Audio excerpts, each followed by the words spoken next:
What's going on, everybody? Welcome back to the ESA Cup here for Season 8, Stage 1 in the Swiss stage. My name is Llama77. Joined with me is in the cast with this one and only Naj. Naj, how you doing today?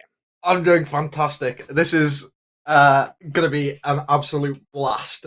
I've heard the maps for this game, and I'm already excited. But we won't get to those yet. We'll just quickly run through. We are going to look at the community predictions and say what you see here. What are you seeing? Oh, I see a one side only. It looks like Ignore to me, Exia. Naj. Ignore Exia. Exia is Okay, their team captain. gotcha. Exia is Eagle Empire's team captain.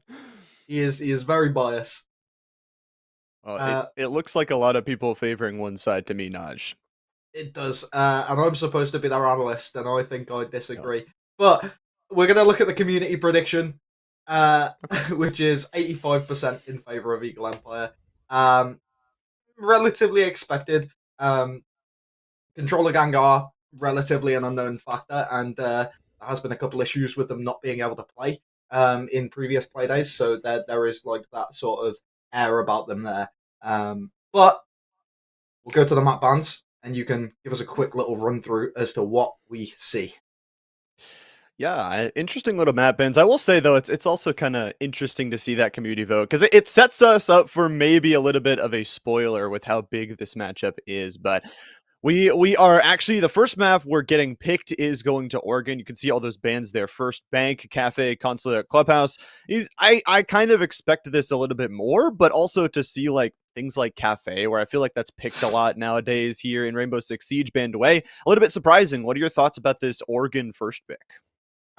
Well, I've done a lot of as an analyst, I kind of do a lot of digging into numbers. That kind of like Yeah. comes and goes with like the mentality, I guess. But there's a couple things about Oregon that are like very well known, and that is it's one of the more 50-50 maps in the map pool. Um, a little bit defender sided, um, specifically because of one site, and that is the basement site. And if it's played correctly, it's the I think fourth most defender sided site in the game in the entire pool. But the only reason it comes fourth is because Nighthaven exists. So Yeah. it's one of those. But what do you think Yeah. about the skyscraper second pick, the one by Eagle Empire, the big defender sided giant itself? Yeah, I mean, it's an interesting one to say the least. I think that I don't see skyscraper as much, but if you have that comfortability on defense, and then I think the creativity on attack is what you have to have. Like you said, like you're probably going to win a ton of rounds on defense, but it's about finding those ways to break in on the attacker's side. And for skyscraper, for a team that, like we just saw, has 85% of that community vote, is possibly fighting for their life here today, you have to pick that comfortability. So I think it's a good map if you know your way around it. And then Chalet as the final one. I think that's a banger map to end us off on if we get Oh, to it. definitely. When it comes down to like these maps as a whole, just a quick little rundown. Oregon, for the viewers at home, is a map that very well relies on the fundamentals of the game. You know, those sort of like um, the way you play as a team, the actual cohesion you have in general, and just your mechanical skill. Like that's gonna really come into factor in a match like this on Oregon because it's quite fittingly known as the Great Equalizer. Skyscraper, insanely defender sided, to the point where 5-1 is the default half in Europe at least, and yeah, it's just one of those maps. You have the roam. The only team that really has been super successful on attack in Europe is G2, and that's because of their patent patented split theory, Yeah. which Fabian really doesn't shut up about a lot of the time. But it's well, actually, it's more fresh than Fabian. I will say that. But yeah, the split theory is essentially something that a lot of people are picking up on, which is where you have two people. You have a very separated roam clear. You have the two people kind of playing closer to sight on the windows, whether it be shrine window or even on the meeting window, and those two people are going to generally just try and cut off rotates. from the roamers that are being flushed out of the far side of the map towards T or even towards Exhibition.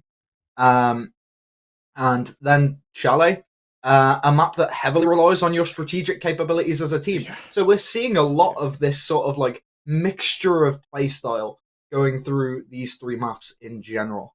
But yeah, that's it's going to be quite fun to see all three, and I think that it's very possible that we do, especially with Eagle Empire picking Skyscraper. That means more than likely Controller Gang is starting on the defense because they get to choose their side.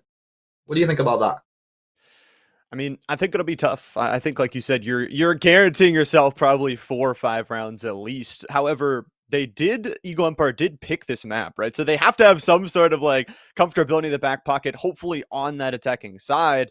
And if not, I mean, you just have to say, okay, if we get a 4-2, they did it, we can do it even better. Maybe our defense is even better than their defense was as well. So it just depends, but I feel like that can be one of those maps where it's a trap map where you're like, okay, sure, we have the comfortability, but we're giving over 4 or 5 rounds to start it out. It can be a really tough thing, especially when you're talking about only a best of 3 series and you being kind of this overdog that literally almost everybody is expecting to win. You can fall into those traps really easily. Oh, definitely. And when it comes down to like Sky as a whole, it's one of those maps that I think Eagle Empire are going to be trying to focus on that shock factor, being ready to sort of just come out of nowhere with some crazy strat or some crazy play, in order to maybe try and like strike some fear into the opponent, maybe get like a quick round one, is probably what they're aiming for. In order to then make it a little bit more hesitant on the opposite side to really be able to try and come in and do some damage. But better thing to focus on right now is Oregon. Oregon, now, something I do know about Eagle Empire that is pretty common knowledge, so I don't feel bad like leaking this. But they very much like the Solace play. Yeah. They really like playing Solace to the point where you don't really see them ban it often unless it particularly counteracts one of their strategies. And I know for a fact, Interesting. if people have been doing their digging, Oregon's a map they like to play Solace on. Yeah. It's not really hard to notice, mainly because I kind of wrote the strat, but it's very, very powerful. And it's one of those maps where Solace has a lot of freedom because there's a lot of winding corridors here and there, left and right, that really just make it difficult for an attacker to push out one of these defenders, especially with the rotates you can make through security from kitchen. You can go straight into Z, and you can make your way down like freezer stairs from there straight away, and you're immediately in basement. So it's like you can go from tower to basement very, very quick. But I'm getting word from our production that we will be going into the game soon. Anything you expect, anything you want to see from these operator bans? I mean, I always hate shield operators, so if we can get all those off the table, can we can we not be playing shields here today? But more realistically, I think, like you said, if you've been doing your research, if you've been doing your VOD review, maybe if you can take away that Solace would feel good. But we're going on in here to this one, game number 1 between Controller Gang and Eagle Empire. Indeed we are. And well, on the attack, more than likely, I'm going to generally expect some sort of shield to go out of the way, because that roam clear is very effective. And if you want this to remain a defender-sided map, with the shield rework, you want to take out one of these shields. So, like, Monty is probably going to be a big one, and Ying is the biggest one. So Ying, Doki, Monty, they're going to be my big three, I think, on the attack right now. And I imagine that at least two of those three, well, I say at least, I imagine that two of those three are going to go out. I don't think we'll see a Jackal, which is something that some people do kind of try and expect. And I don't think we'll see a Hibana, which was more of a counter ban in the previous Oregon match that I casted for ESA. On the defensive side, however, unless Controller Gang ban Solace, I really don't expect Solace to go out. So we have the big five, which is obviously your Solace, your Fenrir, your Azami. It is Controller Gang to ban out Solace. So that's going to be really interesting to see how Eagle Empire and specifically Exia decide to adapt. considering that was like kind of his operator, the way he wanted to play. He's very much like a.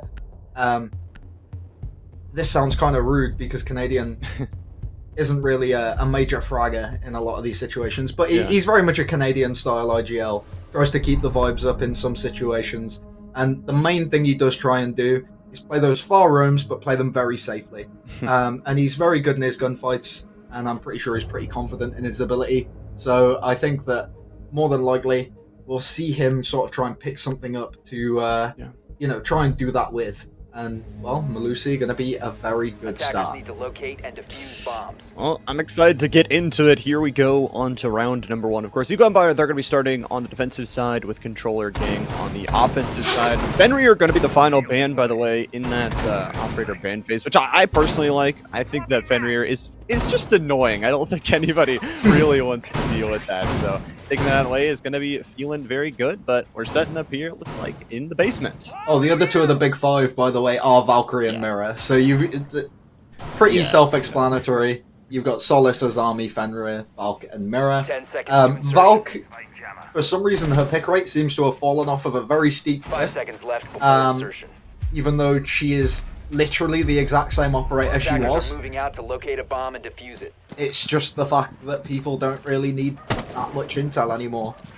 We are going to be seeing Fasty, shockingly enough, get very quickly up to the building, and more than likely is going to want to try and go on the upstairs, as you can see right now, and make his way in through bedroom to do that full room clear from the top floor. And from what we can see, Eagle Empire are just playing that general sort of like BDS hold. They have the player on top of... well, they're playing the BDS room, so they have the Exia here, as you can see, on Melusi, just playing on the top of the white stairs, and he's going to fall off pretty quick. The Mute's going to play on top of the freezer stairs just for the time being to try and be a little bit of a nuisance, and the C4 on the white stairs walk-in is going to be a bit of an issue if it's not cleared or dealt with soon. And, well, the Wamai was in security and probably was supposed to stay in there a little longer, but with the pressure being applied from both sides, he didn't really want to be risking his life. They do know of Mute's position. We are gonna see one there. I will say, clearing top to bottom.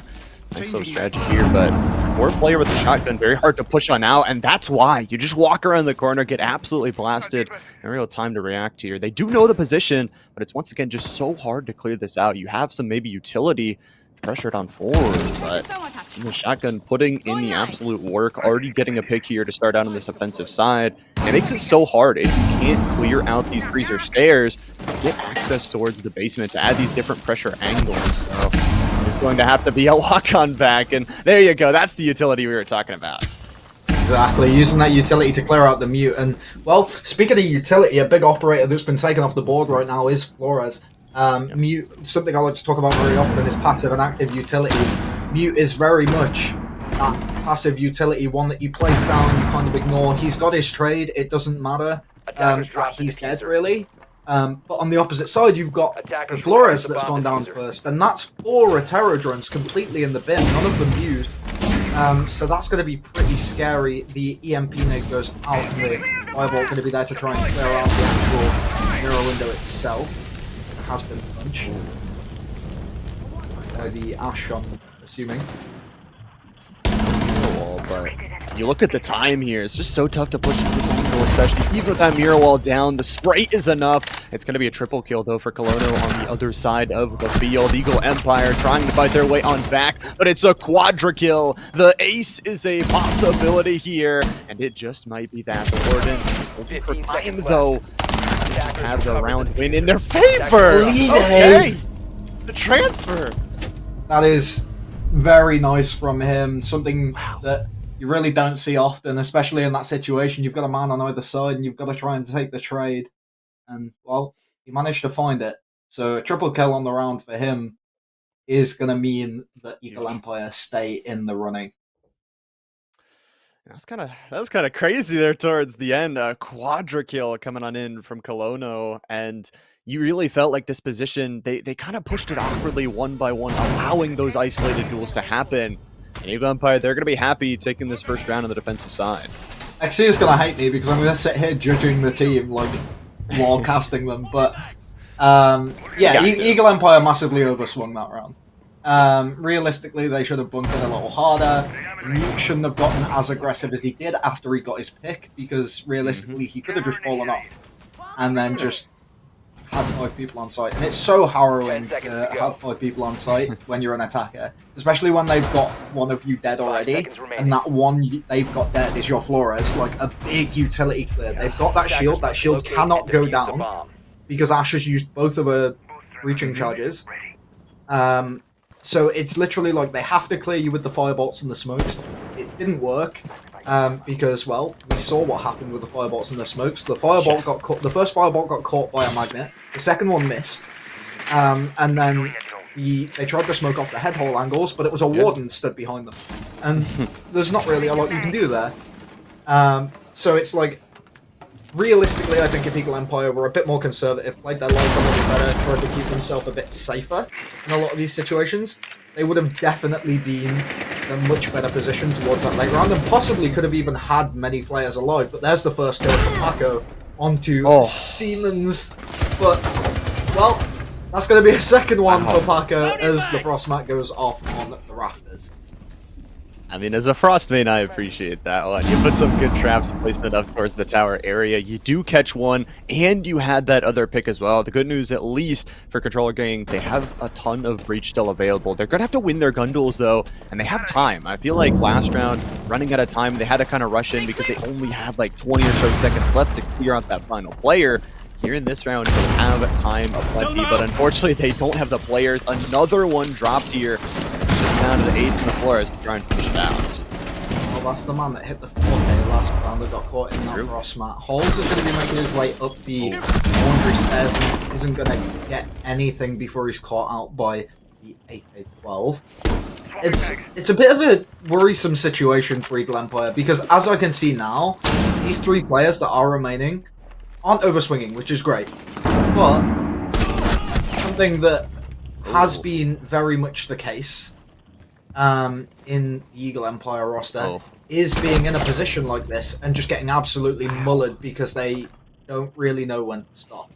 They do have a second shotgun still hovering around that breach, and well, with the mute going down, it is going to make it a little bit scarier.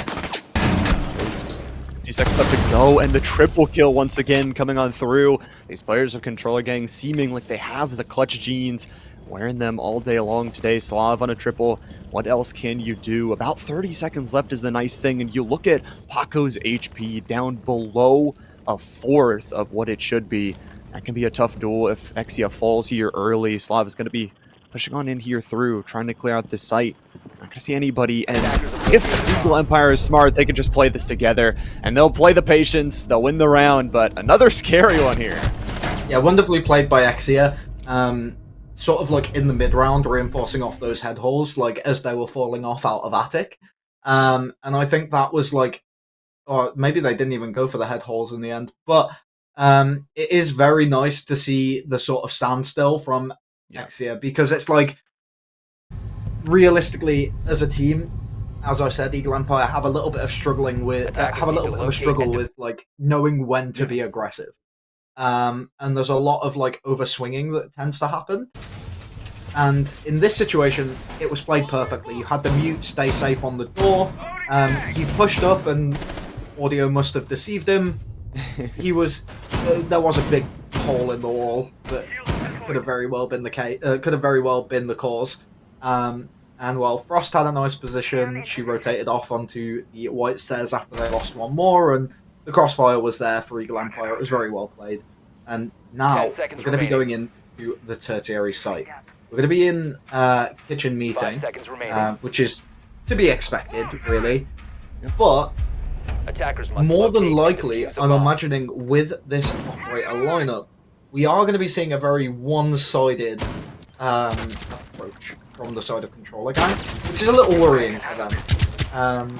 As much as Eagle Empire maybe haven't looked particularly great this match so far, even though they are up 2-0, there was a triple kill and a quad kill for Controller Gang so far. They haven't looked, Eagle Empire haven't looked great, but this one-sided approach, it's not really multifaceted. They're not going to be able to get that kitchen wall open. There's castle barricades everywhere. And well, one of the Selmas is accidentally going to be used on the floor by the looks of things. So we're in this situation where they now only have 2 Selma charges. They're going to want to try and get the single panels open towards... well, they're going to do one or two things. They're either going to get the single panels open towards the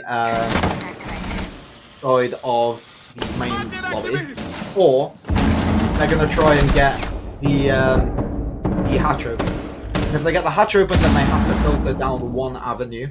But if they get the single panel wall open, they once again have to filter through one avenue. So it's very hard to take this push without a second hard breach. Obviously, you have the hard breach charges on the side of the capital, but realistically, they don't do a lot.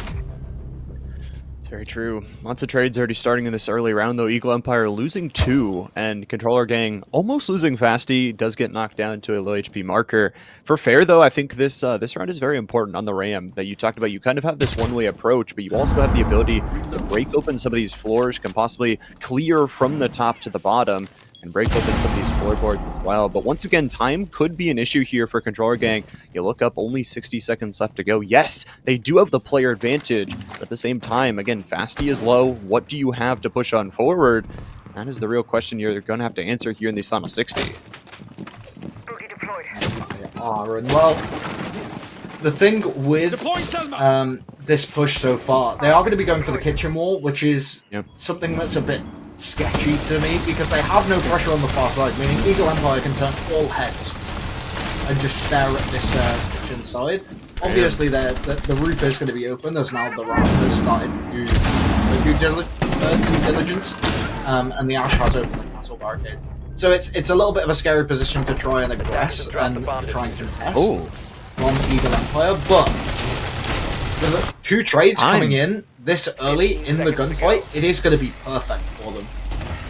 There's only 10 seconds left. It's a double kill from Exia. It's a triple, though, from Colono. If you're smart, though, for Eagle Empire, you just back up. Rexia is going to try and play the pistol. Okay, just win the duel. Just win the 1v1. Why don't you? And another round here decided by just one final duel. Exactly. This sort of clutch potential that we're seeing right now from the side of Controller Gang is so ideal. Their strategies just seem a little lackluster. Like, Fasty nearly losing that gunfight isn't great, but you can't really, like, blame aim in a lot of these situations, because even if you lose the gunfight because, your aim was bad, that's just an inconsistency that everybody has. And, well, we're just seeing right now the final little gunfight. And I like that Exia played it safe rather than trying to go for some sort of one-tap. He just sprayed that Eagle, like, through the doorway. And hope for one of the shots to hit, because he knew he was weak anyway. We are going to be returning to this basement site, this time with an Azami. Ooh. I do like the Azami, brings a little bit of creative angles you can place all around this basement part of the map, but for Eagle Empire, they've already guaranteed themselves a tying half. Now it's how much more can you get? Can you get a few more rounds here? Can you keep that clutch factor up? Because for Controller Gang, I wouldn't be too hard on yourself. You have been a little bit slow to get in these sites, slow to play the later rounds, excuse me, but you're talking about a few rounds that have been decided by literally one single duel. So if you can take those duels earlier, if you can play them a little bit more together, then this could be a round that you win. Indeed, it could be. And well, the Azami going down this early is an ideal pick. Wow. As well, as I've said already in this game, passive and active utility. Active utility is utility that regenerates or can be used throughout the round. And, well, what does Azami have? Regenerating utility. Maximum right now, she has 2 Kiba barricades down. And by the looks of things, she doesn't even have 1. So this is where you start to see it get scary for Eagle Empire. If they can deal with this mirror on the side of Controller Gang, and if they can deal with this warden without getting caught out again by the gunplay, then they are going to be in a very good position towards this late round, especially with Alona saying comfortable. Holes, though, this roam on the Wamai. I was just about to mention it, that, you know, as much as you gotta worry about those one-way mirrors, you also have to worry about this roam potential. Holes gets a double kill for themselves, transitioning the round into a positive player scenario for themselves. Now, it is a little bit interesting, though, pushing down Near side here for Attackers Simons drop the is going to push diffuser. their way back on out, and they drop actually the diffuser, lose another here, and what started as a great round is now in kind of a nightmare scenario. Indeed it is, and well, we'll be seeing the push up onto the corner, tries to grab the diffuser, but isn't able to before he loses the gunfight. The trade comes out. Well, now this is where the clutch potential is needed.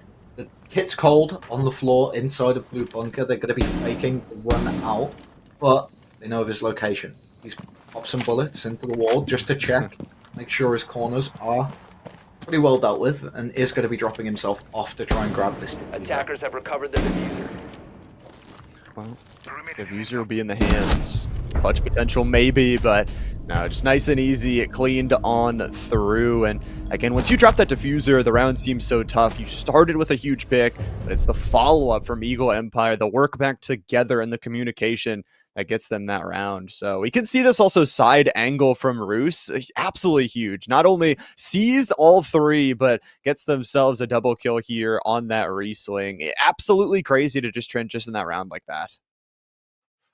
Yeah, definitely. Managing to come up on such a well-timed flank like that, knows the avenue of attack that's necessary in order for him to actually be able to find that. And, well, he took his opportunity. And that is, like, really good to see from the side of Eagle Empire, because I think there's definitely confidence issues in the Eagle Empire camp. Whether it be too little confidence or too much confidence in some situations. But I like to see these players that are kind of on the sidelines a lot of the times really shine in these situations. We are going to be seeing 10 seconds left. 4-0 after losing out on the opening pick in the previous round. 5 seconds remaining. Crazy. And it's for Eagle Empire, like we said, just confidence play, playing together, Attackers are and moving winning out these to locate a rounds off bomb of and defuse what it. shouldn't you feel like V round wins. But you know what, the scoreboard doesn't lie at the end of the day. It doesn't matter if it's a 1v1 duel or a 5-0 round. You're up 4-0 for Eagle Empire, guaranteeing yourselves a winning defensive half. We are going up stairs here for a possible top-down clear. I feel like for Controller Gang, they're not running the Ram anymore. We'll have to see if they can get in through there. Indeed. Well, they're going to have to deal with this Legion. The Gumons Oh, placed all over the place. true. Exia really likes to use the Legion in these situations. And well, he's going to be opening up the holes above with only one C4 in the hands of the Mute. So, not going to be throwing it yet or going for anything just at this moment. Only a Mute Jammer to really block the wall. There is going to be a Flores on side that could potentially deal with that, but doesn't quite know the distance on when he should be using his for terror drones. How the bloody hell the Flores survived that C4? I think it was just on the far side of the door, so I think it just barely missed out on him. We are going to be seeing some droning on the breach, going to be just spotting out a few of these players, and well, they've got a much better breach this time. Last time on the top floor, they weren't able to get through the breach that they created because it was only a single Selma charge that actually went off. This is a much better situation right now for the side of Control again. 100%. Yeah, they also have a positive player scenario once again towards their way. I will say health bar's not the greatest right now. Exia, again, all those green lines going to try and help them out, but the swing is perfect from Kelowna, who apparently is playing with a broken hand as well, so had that clutch up earlier in one of those earlier rounds. A nice little snipe on through, on towards Fair, who was a little bit low from an earlier trade. I will want to see where these frost mats are placed, because again, the frost mats are just able to catch a couple of the players of Controller Gang and hold them for time, and you talk about time again, it's not the greatest with only 60 seconds to go. Yeah, time is not on the attacker's side any time, really. Because, well, you run out of it, you lose the round, and we are going to be seeing flashbangs get thrown out into more tactic, trying to keep this Mute at bay, but it is going to be a lead A on the Goyo to take a swing over on the breach. He gets a double, and now moving his way into bedroom. This is a really nice flank from him, but he isn't going to be able to find much more. Sam Meister, man, this shotgun just hitting all day long, able to pick up a huge pick, and you know it's kind of the BM too. You know, you get the shotgun, you shove down their throat. This is going to be a nice shot, though, from Colonna. 10 Gets the seconds double to go. kill picked up, but unfortunately, 10 seconds left to go. And guess what? You're going to be 5 running seconds into the shotgun if you do try and take this duel. And playing it slow, playing it well, Eagle Empire going to win this round Operators, you off have of run out of time. time. Beautifully done and beautifully held. Once again, it's 2 players' only thing left alive here at the end of the round. I mean, pretty perfect play so far from the side of Eagle Empire. This was beautiful from Colonna, by the way.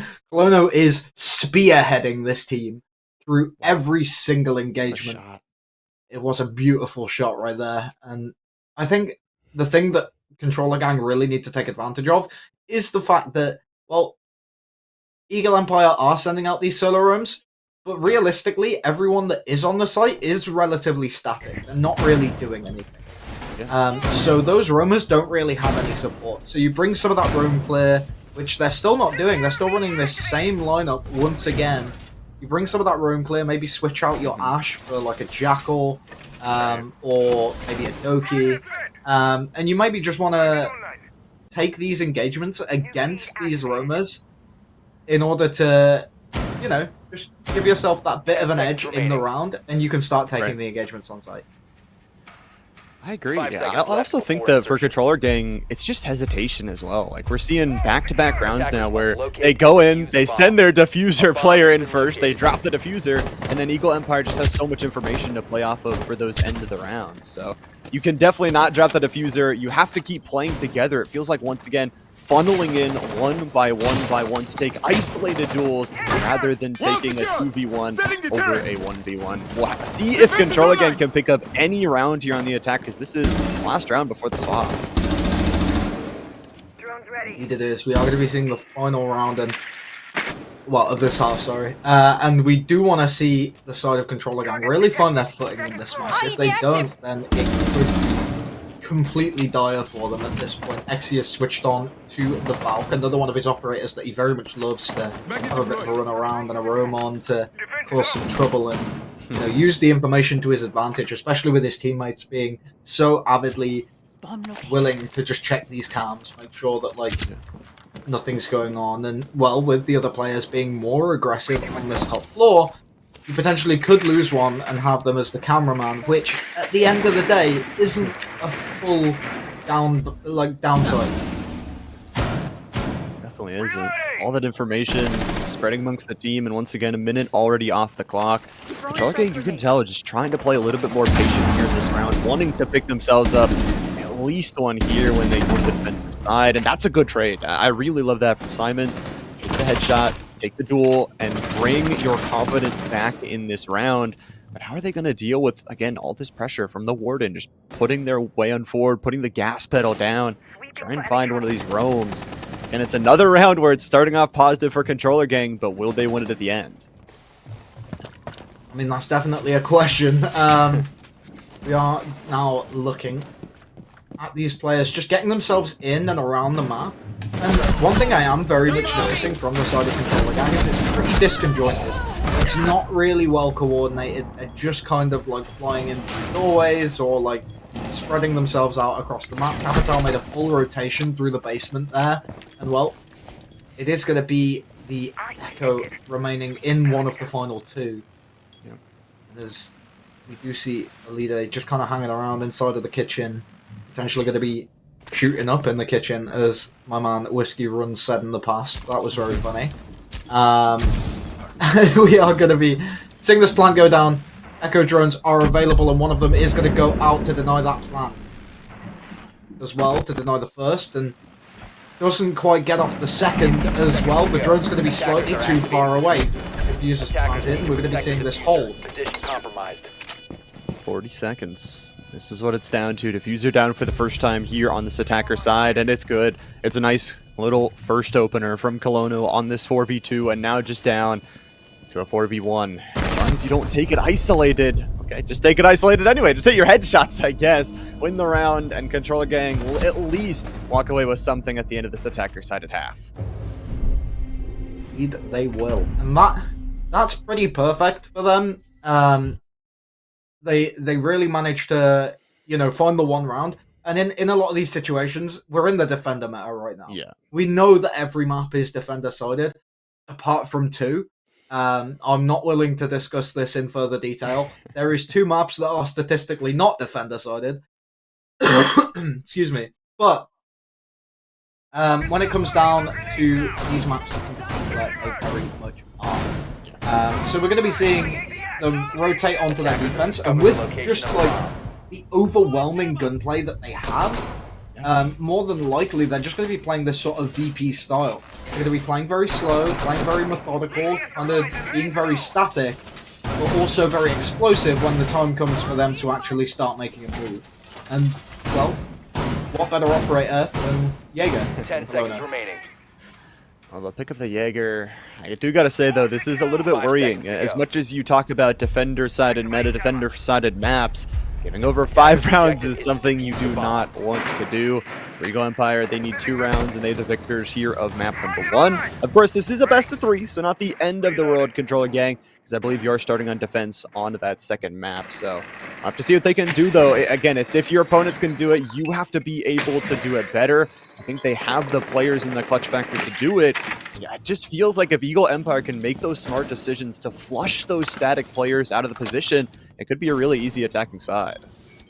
Yeah, something that I'd really like to touch on, and another reason why I do like to compare him to Canadian so often, is the operator versatility that we've seen from Exia so far is pretty much unseen. Like, it's so unheard of to see this man. He's played what, like 5-6 operators this map? A beautiful shot from Elide through the wall onto Flasty as he is pinged by bees.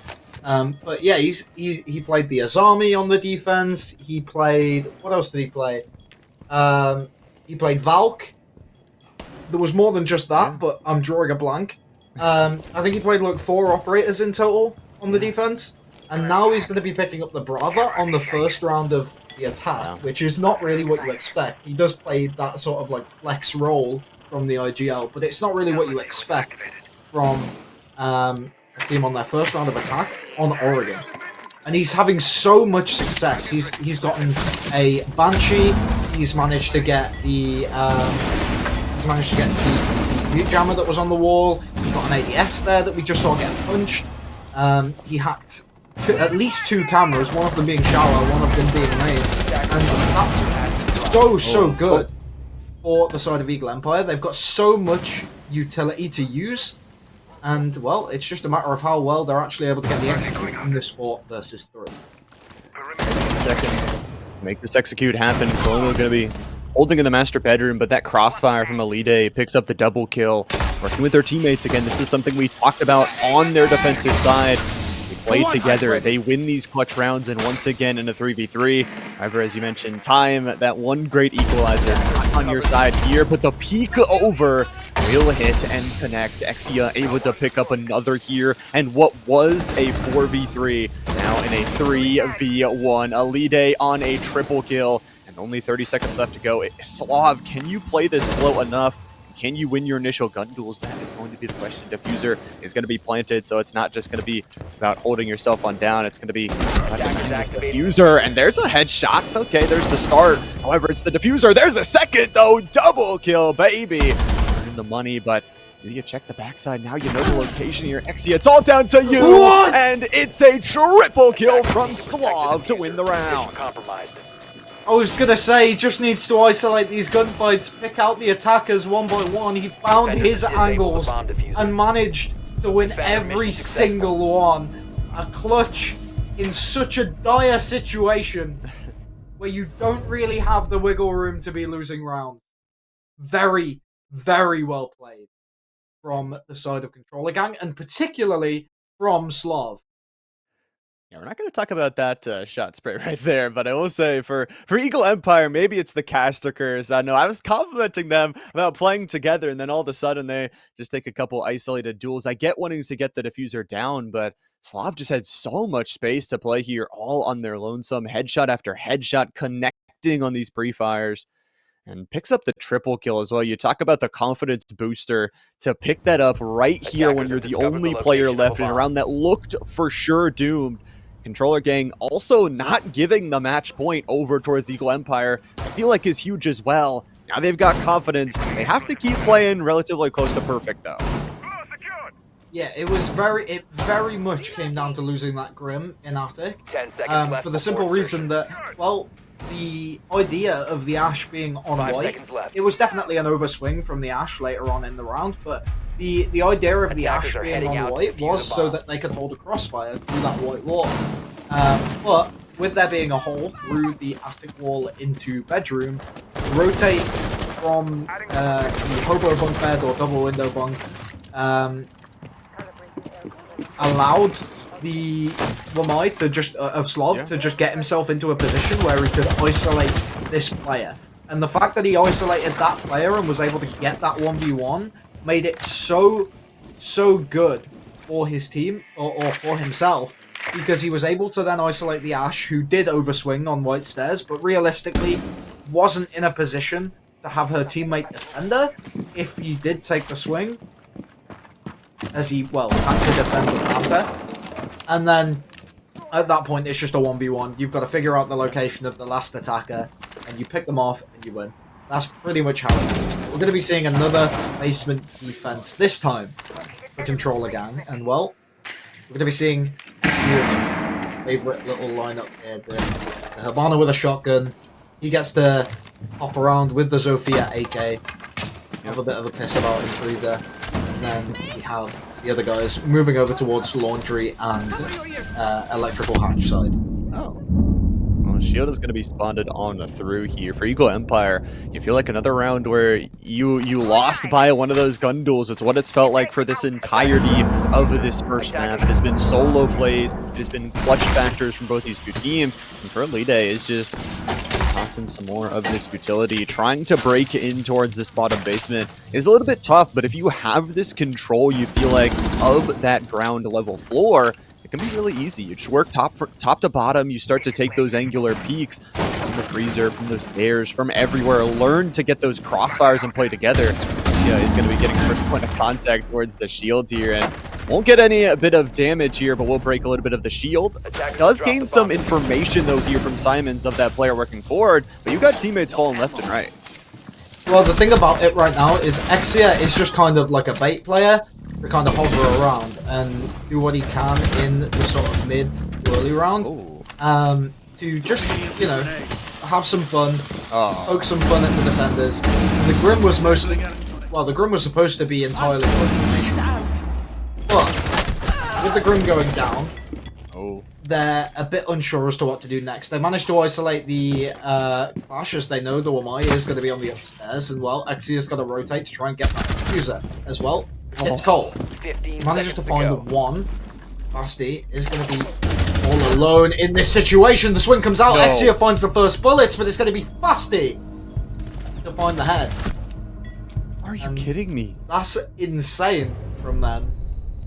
I mean, Naj, how do we keep getting in these scenarios, man? 1v1 to decide the round so many times.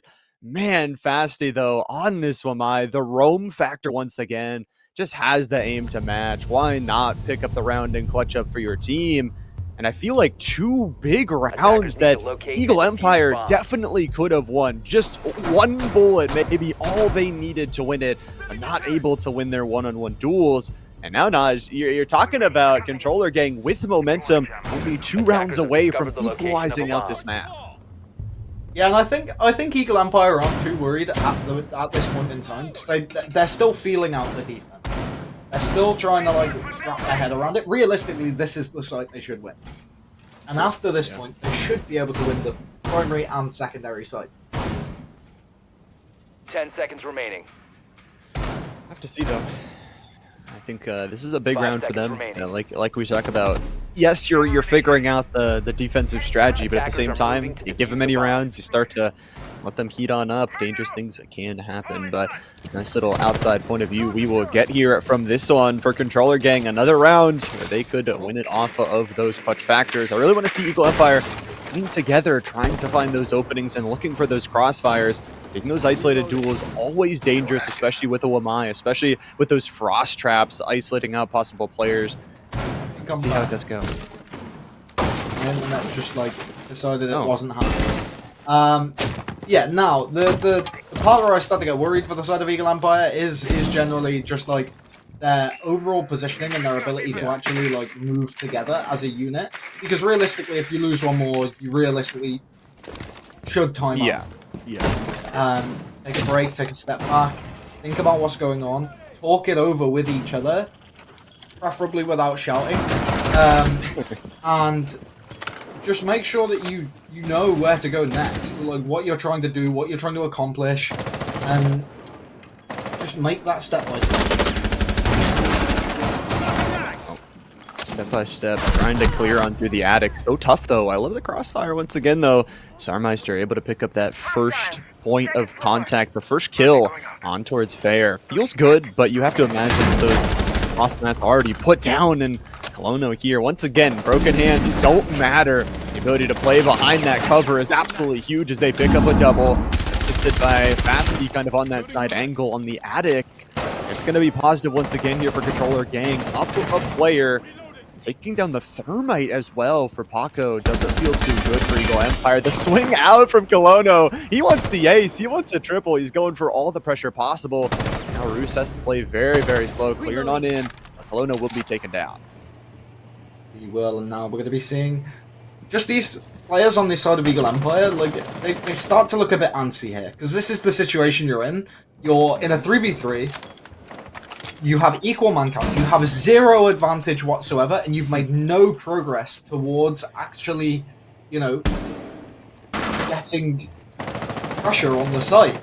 Everybody's fallen off from the second floor. Nobody's here anymore, and they're still tentative to get themselves in and onto the vertical angles. You have 30 seconds remaining, and you need to be able to start getting pressure on the site, but they're not. And that is where the issue comes in for Eagle Empire. Issues arising here. Time's going to be of the essence. You mentioned the position and security. It'll be tough. We'll have to see. Simon's just playing slow. I mean, this is a round where you need to get the diffuser down. Like, this is it. It is go now or lose it. And Fasti already picking up the pick. It's 3v2, and you got no way to clear it on through. Triple kill from Sarmeister at least, but there's just no time left. Doesn't even matter if you get the triple. Doesn't even matter if you have the pressure. You're just too slow on this round. I'm going to be completely honest. I thought that man in security, I thought Slav was just going to end the round there from security because that position is so good in the late round, especially if they're forced to push hatch. Man. Colono, though. Double. What a Doubled man. up. What a player. Yeah. Like, top frag in the game right now, has a broken hand, doesn't really care. Doesn't care. He's just on the ball, on fire. Every player, well, I say every player, at least 3 of them on the side of Controller Gang are absolutely on fire right now. We've seen these clutches come out every single round. Apart from that last one that we saw, we've seen a lot of clutches in this game. And I think that, realistically, any of them could have gone either way. But Controller Gang have really proved their worth so far on this defensive half. 10 seconds remaining. They have. And we were a little bit worried, like we said, you know, losing your offensive side at half 5-1, always a danger. But they were able to pick up that round right at the end of it, bring some of that momentum here into this one.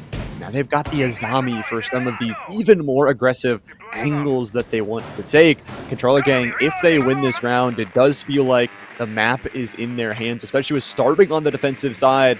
They're on the next map as well. I mean, again, this series could be over quick. And again, they are the dark horses. They don't have any of the pressure on their back. Eagle Empire, everyone said, is supposed to win this map.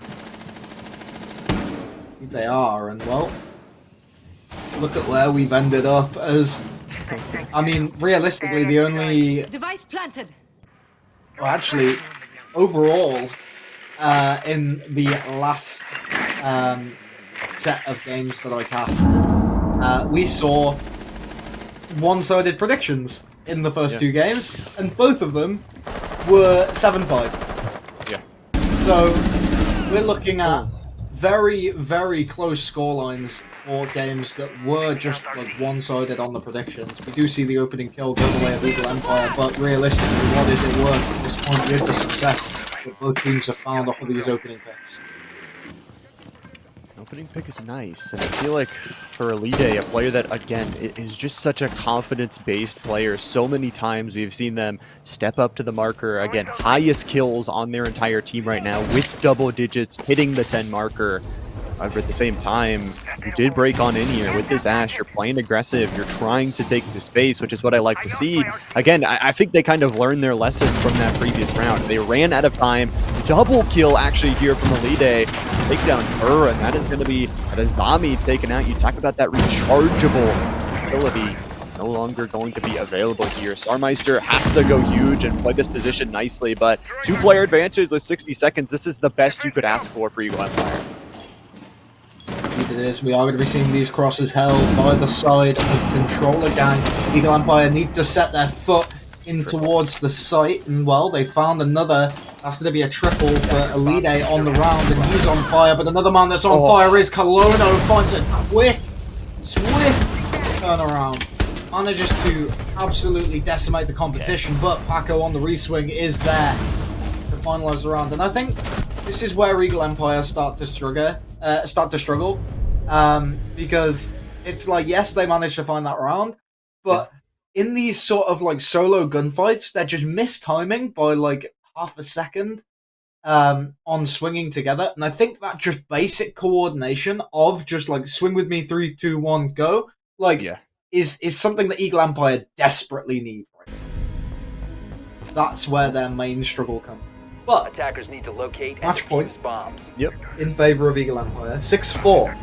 2 rounds away is Controller Gang from being able to equalize and bring the Eagles to the ground. Well, if the Eagles end up grounded, who knows what happens. I have to see here. I feel like this is around Eagle Empire definitely could win and again close it out very swiftly, but you talk about a player that has been popping off. Colono over the double-digit marker by a long time ago, over 15 as well. So if you leave Colono in those clutch-up scenarios for Eagle Empire, that is not something you want to see. I do love that. I was going to say, though, in that last round, Naj, I was almost expecting Colono to go for that ace, but didn't end up closing it out, and now Controller Gang are on the ropes. Definitely so. They are looking very, very scared right now. They need to be able to fight tooth and nail for this, and I think with Colono going 16-8, this is definitely going to be a heartbreaking defeat if they go out like this. I think another player really needs to start stepping up. Basti has shown off a little bit as to what he can do, and so has Slav, and I think that realistically, if we see one of those players start to really shine, we could start seeing a very different round. Goyo of Colono manages to find the first, and none of the big five really being played on this defense, which is actually quite surprising. Yeah, I mean they're playing, I think, for these picks. They're not as much playing for the site hold. They're playing to get these confidence players some of their picks. You talk about already for Colono, already getting a kill in this round, up to 17, like you mentioned, on the entirety of this map. The break-in going to come through here from Starmeister, who we've seen some pretty crazy plays as well, which it feels like for Eagle Empire. We talk about a lot of their players have played just consistently. It's not necessarily just one player that has stepped up. Yes, a lot of them have some good KDAs, but it really feels like any single one of them can. Whereas you mentioned kind of on the other side, it's only been Colono, Fasti, Slav at times. You are up a player, though, here for Controller Gang. That is the nice thing. However, Xia is pushing down these laundry stairs and could start to cause some problems. Well, that player is the Ashe, and I hate to break it to people at home that really want to see the Ashe ACOG. Ashe is only really brought to deal with Mirror. And the problem with the Ashe only being brought to deal with Mirror is, well, you're kind of stuck now. Yeah. You've gotten the Ashe, sure, but like, where do you go from here? Like, that pick is entirely worthless other than taking out the gun, but now you found a second onto another player that, once again, yes, is entirely worthless aside from the gun, but is also a very nice pickup because it puts you at such a severe man advantage. Yeah, with man advantage, 3v2, but you gotta remember, on that 3 is Colono, on that 2 is Elite. The clutch players battling against each other once An opportunity maybe. Closing on through here, through Laundry. This is Sarmeister's game to possibly lose this round with 20 seconds left to go. Rita just trying to put the pressure on in with these chip shots. And again, it could just be timing for Controller Gang. If they just hold, it's a 3v1 and done. Fasty doubles up to end the round. This is where it gets dire for the Empire. Ugh. Well, I said it on my Twitter. Will we see the Eagles soar, or will they have their wings clipped with some controller-sized dents? Well, it's time to find out, as we are on the verge, on the cusp of overtime, ready to go in to Attackers need to locate round and defuse 12. the bomb. We'll have to see. Well, what can Controller Gang bring to the table, other than, well, Colono's 17, 18 kills, I think. Yeah. Attackers have located a bomb. Oh, Kelowna's gone crazy. I mean, like we've talked about, just at ends. You know, we sound like a broken record, but, you know, as I like to say, sometimes the broken record does play the best part. For Controller Gang, one round away, as you mentioned, from securing themselves this overtime. You talk about 5-1 on their attacking side. Now this. I do want to say as well, another thing I've seen, I don't remember which Pro League game it 5 was, seconds left. but we've been seeing a 19 kill curse. Attackers are for moving to defuse a bomb. every team that drops 19 kills. We saw it in Pro League. I don't remember which Pro League game it was, but there was a Pro League game in Europe recently where we saw 19 kills go in favor of one of the players, and they lost in overtime. And there was also an ESA game from, I think, last week, where we saw a player drop 19 kills and then lose. So we're looking at, well, Kelowna right now on 18 kills. And realistically, he drops a 19th and then loses, or proceeds to lose this round. I am calling it a curse. What you're saying is Kelowna just can't get any more of the kills. Simple as that. Just the rest of the team has to get it done. Or are you saying he has to get like a double kill in the round, surpass the 19, and then never be at that 19 kill curse? Kelowna needs to drop at least a double. Because, Okay. like, if Controller Gang want to stay in the running, if he drops one, then they're probably going to lose this round. That's my prediction. Okay. But he's going to be on the forefront of this Attic attack. Oh, it is possible. See how it goes. Nice little firefight between the two teams right now as Eagle Empire. We're going to gain that pressure over the Attic. Once again, this is a round where they could close out the map right here. All said and done. Not have to worry about that overtime, those extra rounds, and craziness that comes with it. Thermite charge is going to be placed, as well as Roos is going to go for a little bit separate attack. And you see one here on the drone gaining that information, and nobody has dropped yet. We're 2 minutes into this round. Indeed we are. They've got both walls open on the side of Eagle Empire, and that's going to be very good for them because they do really want to start applying this pressure, specifically onto the hatch. If they're able to get themselves in through Attic, then they're going to be able to do just that. But it's a matter of getting to the hatch or getting past it without being killed by the Malusi below. Need to be able to deal with this man, and well, they've opened up the meeting double door, trying to get themselves through onto site, or the split double door, sorry. And well, it's going to be a 5 versus 1 already, and well, almost a flawless round, but looks like Holes manages to find one before kicking the bucket. And we are at 19 kills. Oh, So it may not be a curse as of this very moment. it's activated That's though. what Go It's do. in the air. You can feel It is it. in the air. We're going to overtime though, like you mentioned. This is a lot of fun. I think, as we mentioned, kind of the underdogs here, Controller Gang, able to step up on this defensive side, pick up some rounds, and now it's up to them. I feel like this round right here could be the decider, where you get the pressure to start out on your defensive side. You didn't look the greatest on your attacking side. But it's going to be, you know, who can be able to pull it off first. For Eagle Empire, again, you look at their attacking side as a whole, they were relatively slow, that they were going down to these final 30 seconds. You look at that last round where they were down to 45 seconds, all 5 players still alive on the defensive side. You definitely cannot have that. It would feel very good to pick up this round number 7 right here. Yeah, I've never seen such a 10 dominant seconds left performance before insertion. from a single player, and then 5 have seconds another to insertion. teammate also on double digits Yeah. and still be equalized Attackers are moving against out a to team locate that a bomb only and has defuse it. one player Bomb in located double by digits. attackers.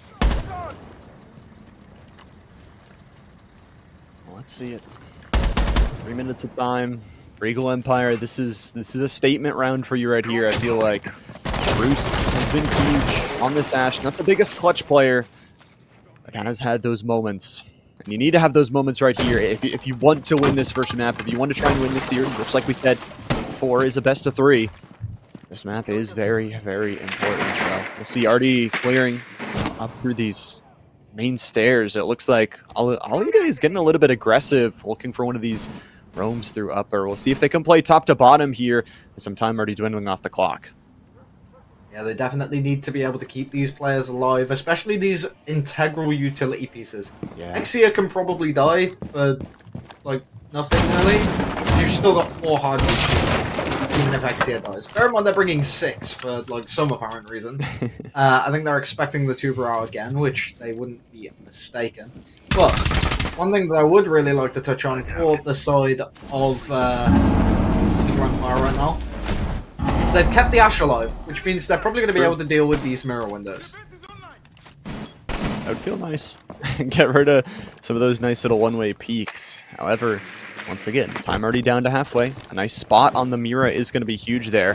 Exia, again, has the skeleton key, and, you know, when you give that to a player that has had the clutch potential all throughout this map, it can get a little bit dangerous. Those break-ins, quick switch towards the shotgun can be deadly, but Exia is going to be pushing their way on down, using that skeleton key, like we said, to break in through Laundry stairs, but backing up with their teammates and getting a little bit hesitant, kind of putting smoke over here, but saying, where is the fire for Controller Gang? They're playing static. Well, and they do know of the Grimm's location. Mike will be watching him very closely as well. He is going to be in that area. Even though they are trying to take the swing, the Ashe charge goes out. There's the mirror window, but he is still in Charla. That is going to be a pretty difficult position to flush out, especially if you have no pressure on towards these main stairs, and if you're not able to deal with this mirror. Capital fire, or the Capital smokes actually go out. The fire is on the mirror window, able to push out Colonna for the time being. Cade falls, and Nice. this is where the firefight starts. Where does it end? That's the question. Up to Eagle Empire, 20 seconds left to go. Double kill once again from Elite. This is the closeout round. This could be it. And Exia, we talked about that clutch potential. Well, how about a double? Slow, patient, and resilient here from Eagle Empire to take this first overtime round. It was able to slowly start applying pressure. Very EU of them to do, because, well, the natural EU playstyle is to apply as much pressure as possible to certain power positions and force them to make a mistake. And, well, many mistakes were made in this matchup, as we saw a lot of, you know, mispositioning, inability to be able to deal with integral utility pieces, specifically the Capital fire that we saw. So, excuse me. More than likely, we're going to be seeing a bit more of a focus crackdown on them if the side of Controller are able to win out this attacking side. We'll see. You talk about those struggles on the attacking side. They're attacking half. They lost 1-5. Eagle Empire already picked up their attacking round. If they win this defensive one, the map is all but over. Of course, for Eagle Empire, a good start.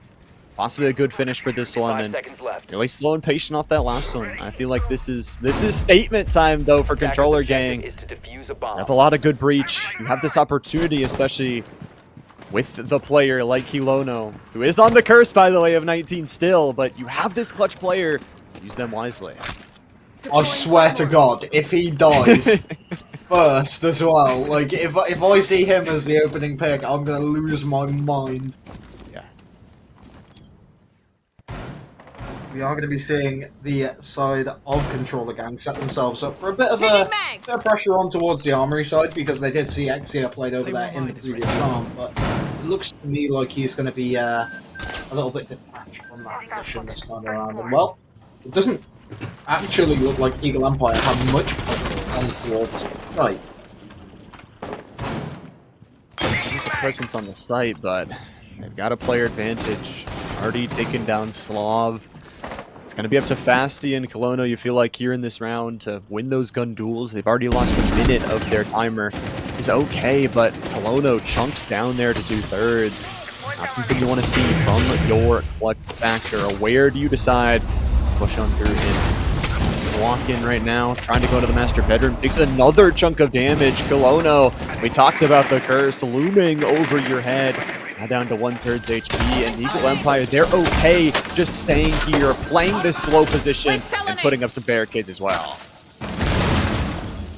Well, looks like the Osa just launching hooking some nades through just to see if she can, find something, anything at all. She takes a chunk of damage, but isn't going to be too rude just yet. Shield goes down in attic, and more than likely we're going to be seeing a bit of pressure on towards this hard floor. Goes through the trophy door, and Osa falls. Kolono goes down.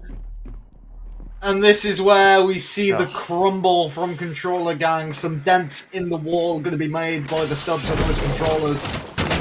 Now, Yosa's made a full rotate on towards Big Window to try and get a bit of a solo push on the go as Fasty making his way in. Pull up Fasty now. 1v5, not going to be their flawless round to end us out for Eagle Empire. I mean, we talked about their success on defense, but this was just really clean. They took those early fights, they won the early duels, and then you talk about the rotate on the Osa as well, like you mentioned. It is going to be a map 1 victory here from Eagle Empire. They win it 8-6. I gotta say, Kachar Gang, they put up one heck of a fight, but the curse rings true. Oh, the curse is real. Yeah, you're very right. It is entirely just a situation where, unfortunately, Kolono wasn't able to do enough, and Eagle Empire win out the opposing team's map pick.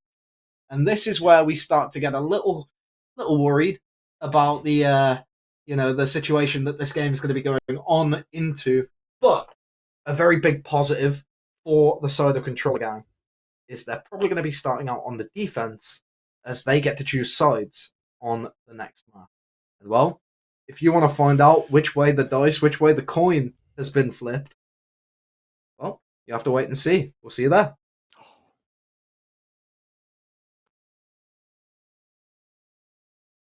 One great equalizer.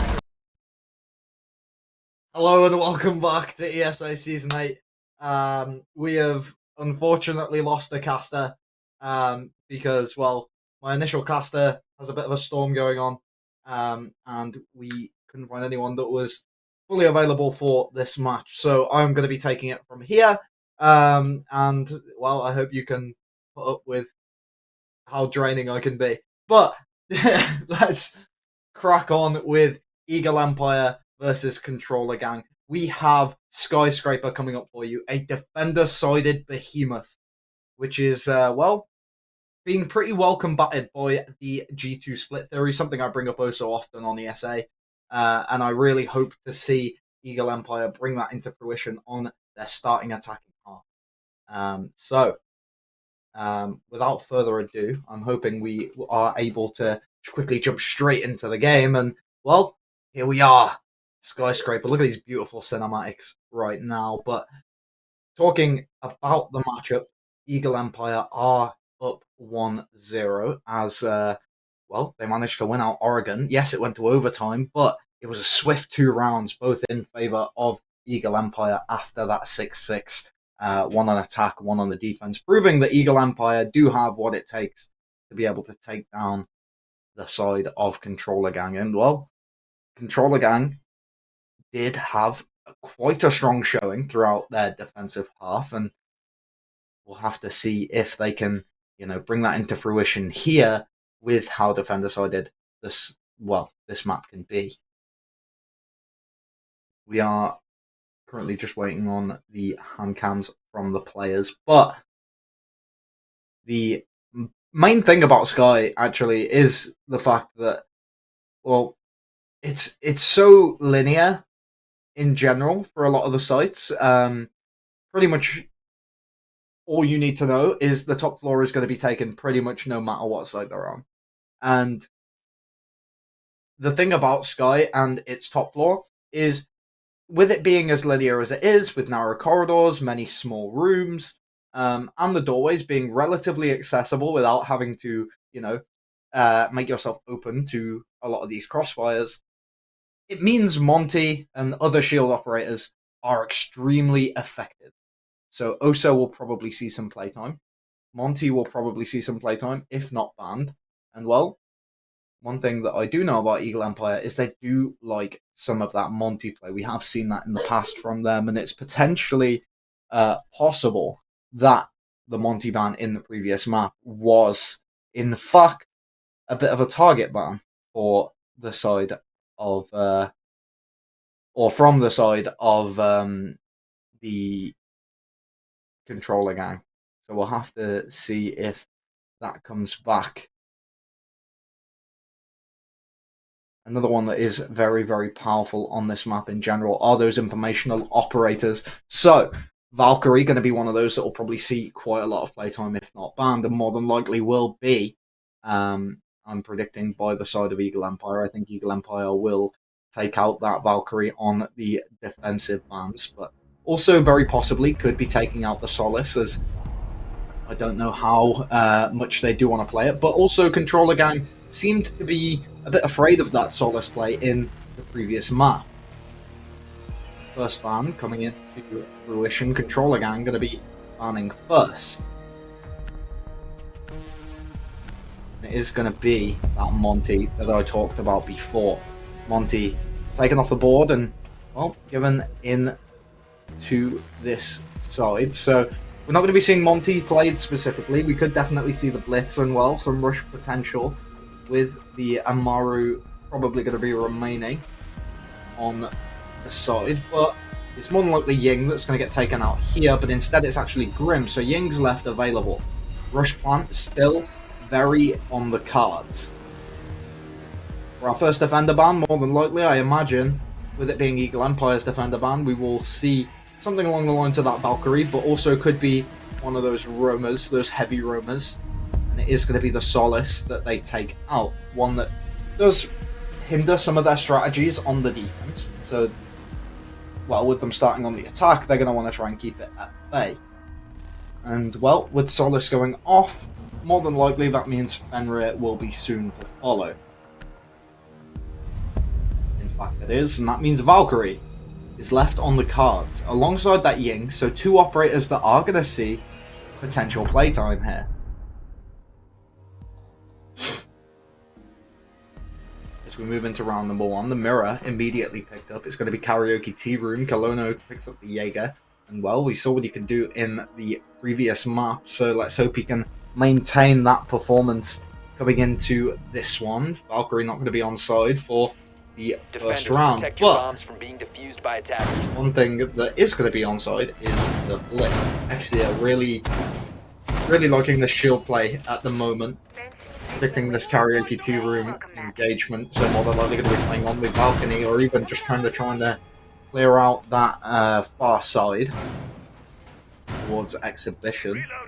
It is going to be Kalono over there right now alone. Potentially could have a teammate rotate over to help. More than likely going to be the Frost, but also could be the Malusi if the Frost does decide to 10 seconds to insert. sit around and play inside of that Geisha room. It's just going to be repicked onto the Ying, and that's going to mean that we see this Attacker's objective is to very locate a bomb scary and defuse it. attacking operator.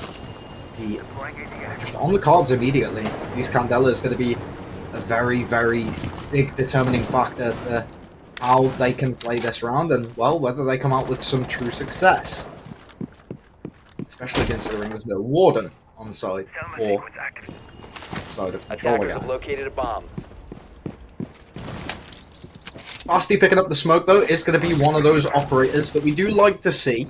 One of those that can very well stall out the round towards the later portion. And there isn't going to be a grand amount of pressure or presence over towards this this exhibition side, and I think that's because there's going to be more of a turtle-oriented horde, as You can see the shield placed over towards Strum. They know they're going to be pushing over from this direction, and it is going to be a full team clear as they are making their way through. Holes takes a lot of damage as, well, he gets wallbanged, injured through the meeting wall. Just going to try and get himself to safety as well. We are going to be seeing players rotate to try and get back up on his feet. More damage being taken here by Elite as his drone going to be made their way around and seeing if they can spot out anybody towards this dragon side to blow themselves out some positioning. They know the Malusi's whereabouts right now. He is defeated by the man that is going to be holding onto his door and doesn't quite find the action that he's looking for. Exia rappelling up onto the shrine path. He is going to be opening the window, and they know that the player is going to be close. Flash goes out, and he's going to be trying to make the cross as a second Candela goes singing through it. Does manage to get it in by some pressure. Well, it's going to be Ash to make her way through in towards that shrine area and keep herself in a bit of a fun position. Pulse already being down previously in the round means he does insta-die to the boss man. Capture him out, capture him off guard as Fasti spot off guard in the meantime. We do have a man holding on to the mirror window that is going to be facing towards the area. Nate goes out, Paco finds one, and well, with Colono going down so early, that's going to give them a big advantage on the side of Eagle Empire. The mezzanine wall now open as well. We'll probably try and get some men in through there to maybe get the plant down as we see one lose their life. Before goes out, doesn't quite seem true, but it does find Paco, because I thought it was just too far away. It's not. Well, the Ash falls. Simmons going to be on for the clutch right now. Has managed to find two, finds a third, and that is going to be, I think, a quad kill for the round for Simmons. Clutching out this round, if not a triple kill, clutching out this round for his team. Controller Gang take round number 1.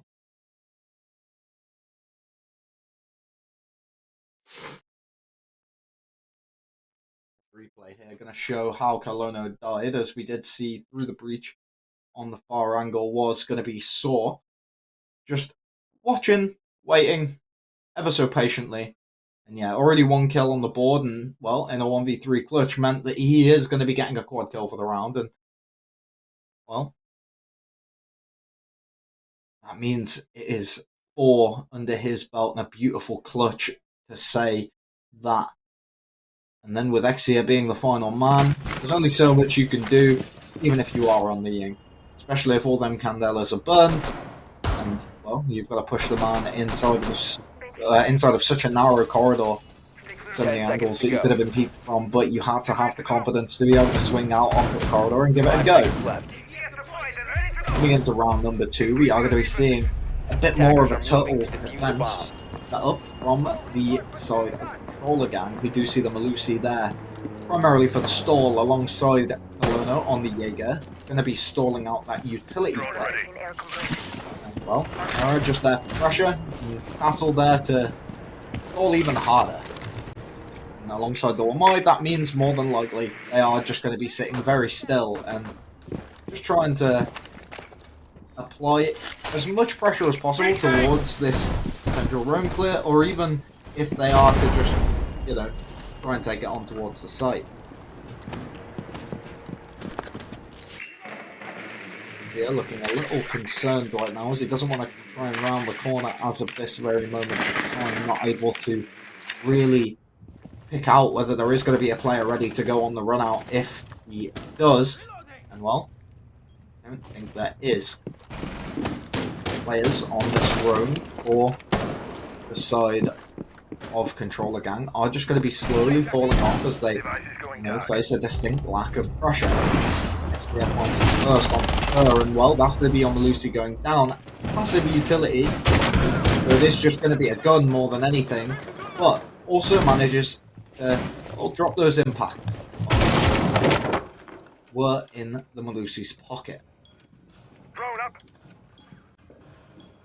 All the other utility used. Stay clear of the blast! Defense except the pocket of Simmons. Well, potentially could come into play in the later round as well. See a bit of contention from the side of Eagle Empire to really just isolate these power positions. A swing comes out from Simmons on towards the single. Isn't going to find anything as of yet, but we are going to be seeing the buck below, trying to isolate this player that is going to be on the top of the main stairs. The defenders take engagements and they are just losing them. Elide falls, yes, but it's now a 4 versus 1. Another clutch needs to come out if they are to Attackers win this activating round. diffuser. Well, Hull's going to be over on this side as the castle just wants to try and get himself a bit of a better position. Hull's knows and is going to be watching from above. That's going to be Eagle Empire to take the second round. Closing us at 1-1, and well, definitely not what we expected to start us off. More comfortability from the side of Controller Gang is ideal, as they are going to be going into the same bomb site once again. This time, however, bringing along the bandit Defenders, instead protect your bombs from of being defused by attackers. as they really didn't need that sort of horrible utility denial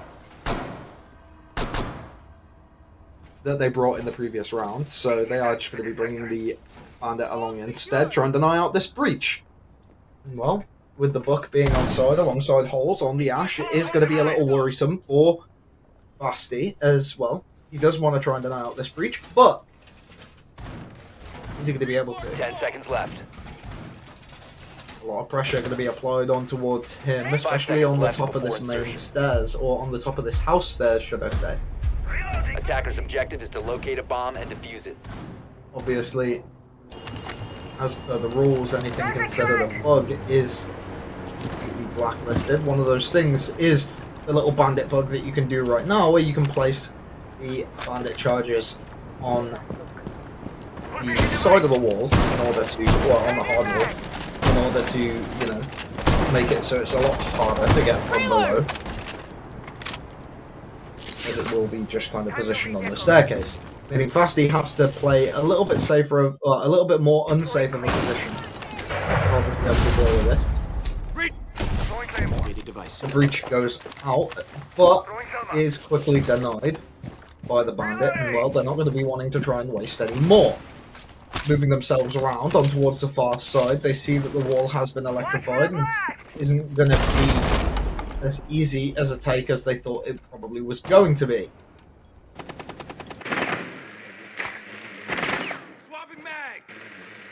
Castle, postured up in drum, is going to be very hard pressured right now. Hard pressed to try and find himself an engagement.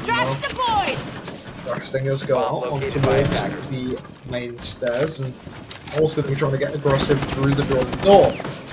Isn't going to see a player, isn't going to see anything other than the bullet traces, but Kelowna on the flank is just postured up to try and catch out one of these players, but neither of them really know of his position. He doesn't want to try and make a move at this very moment. Ball goes out from the Kebby, but she gets caught immediately by the man that was on the flank initially, and that's going to be the castle. High potential for a bit of a retake here from these defenders. Be able to gather that momentum once again as Paco is making his way through this drum door side, and Elide has found one for himself alongside Holes. Now with the man count equalised, it looks a little better for Eagle Empire coming into the later portion of this round. Potentially could be coming out of this one with a win as well, if they play it correctly. 45 seconds. As we come into the final engagements, we are going to be spotting out a couple of these mirror windows. We do see that there is going to be a man positioned behind it. Holes obviously isn't fully aware that he is going to be there, but he is now. Second swing comes out, he manages to find it. Fasty, with his first kill of the match, is going to secure a much better position for his team. The swing comes out from the final player as well. Fasty manages to find one more prior. but ends the round by getting the final kill onto the Buck, and that's ideal for Controller Gang now, as they've managed to gain that momentum. They've managed to get themselves a second round. And well, if this goes 4-2, it could be a bit dire for them as well. Default half is 5-1. They now get to move back to Karaoke T, a site that they are much more comfortable on, but As many if bombs they as win it can. out, they have to go to their tertiary site. Both Karaoke T and Exhibition will be crossed off the list and not allowed to be retaken if they come out of this round with a win. Bring along the Azami this time. An operator that is part of that big five. Alongside the mirror that we have been seeing. 10 seconds to go. 5 seconds left before insertion. Working out. Attacker's objective is to defuse a bomb. Barrier formed. Keep it deployed. Perimeter secured. Round underway now. We are going to be seeing a bit of an aggressive lineup from the side of Eagle Empire, and they do want to try and utilize that OSA that I was talking about in the pre-game. Just making sure to take advantage, take full advantage of the power of the shield ops in this matchup. And well, they do have a beautiful little drone there on towards Malusi, being able to spot her out and know her location in order to be able to pick apart this defense. Later on, the swing comes out by the Goya. Love just not quite able to find the pick he's looking for. Does swing out onto the door. Could be potential for a run out here from the Azami as the social shield goes down. But Exia seems semi-aware of the presence that could be coming from that side of the map. Eagle Empire should know the location of at least two of these players right now. Well, the Keeper Barricade is in play to deny out this Geisha breach.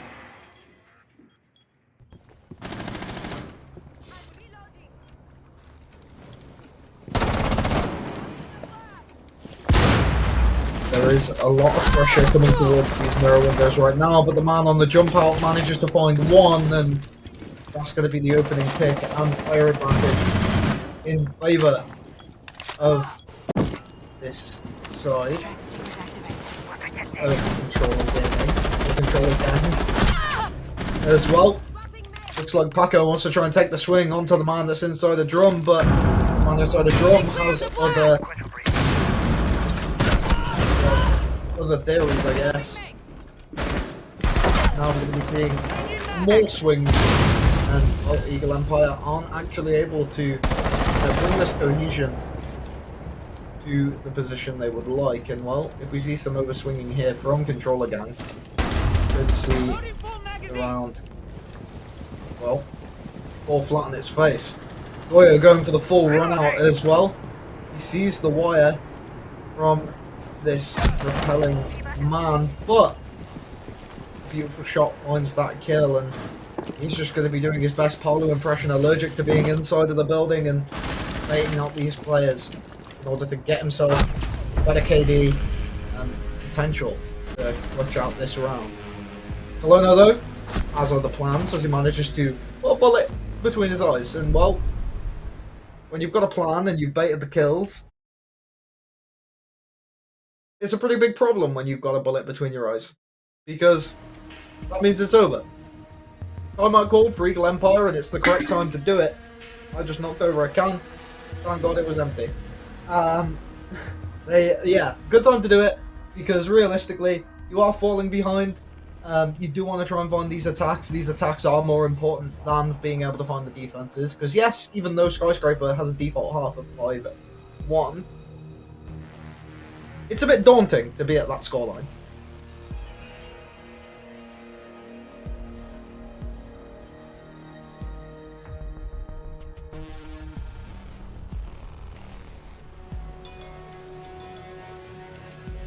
Right now, XE are going to be scolding his team, getting very angry that they keep getting flanked, even though they're bringing along this gridlock.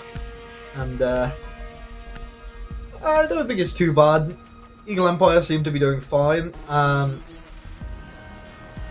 It's just unfortunate that they are struggling quite this much in a few of these rounds. Attackers need to locate and defuse as many bombs as they can.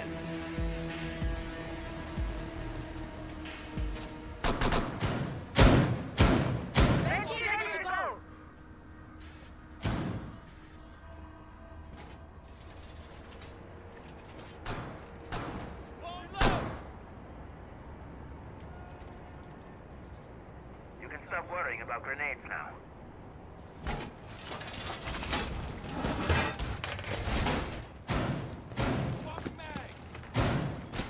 The side of Control again, completely switching up the playstyle, opting for a little bit of stall, but also some of those 5 seconds aggressive left. players. Colono on the Jaeger, followed up Attackers' this objective time is to by locate a Fur, bomb and who is going to be playing on the Legion, and Slog, who's going to be playing on the Wamai. Now the combination of this Jaeger and Wamai can be a bit scary, especially if the side of Eagle Empire do decide to bring a lot of these throwables. Well, with Nomad and also Ace being on the side, it is going to be a little daunting. The Jackal has opted away from bringing smoke, so that's not too bad, but there is 6 flashbangs. And while that's still not enough to burn all of the Wamai magnets and also the ADSs at the same time.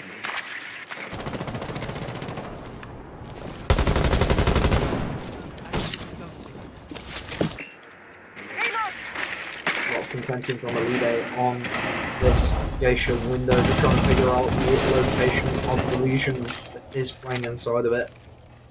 Well, as he is just trying to maintain his position, hold himself up in this situation. You do just see them starting to hook in these flashbangs.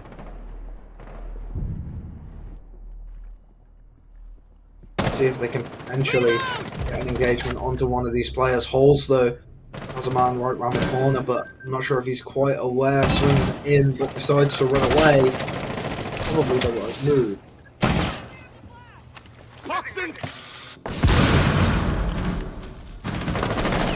Lono still prone on this angle. On the hard left side of the door, as we are going to be seeing Fur. Inside of Geisha still. Trying to take an engagement, manages to find one, and that's going to be the Nomad dealt with as Pulse tries to bait out the man on Black Stairs and doesn't quite find any success as he gets himself punished instead by the swing of the Jaeger. Now, with the breach being open inside of Geisha, it means Saw is able to get himself and rooted deep in towards that side of the map. It's going to be trapped by the Jackal.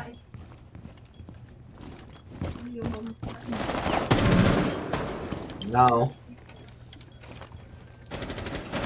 He's ready to shred.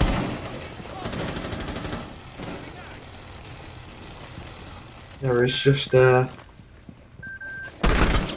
seconds left. a bit of a standstill from these two teams right now. 10 Both seconds teams left. just kind of stagnating, and this is perfect for the defense, if anybody at all. Colono finds 2! And that's going to leave us in a 1v2 clutch scenario. Almost finds 1, the Jackal unable to actually unable to actually win out this round, as the player positioning on the defense is so separated. Almost a perfect play.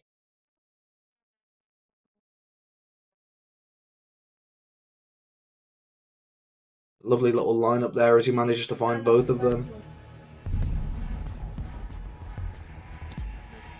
Defenders I think protect the ESA was a bombs bit from more being concerned defused by about attackers. TKing there than anything else.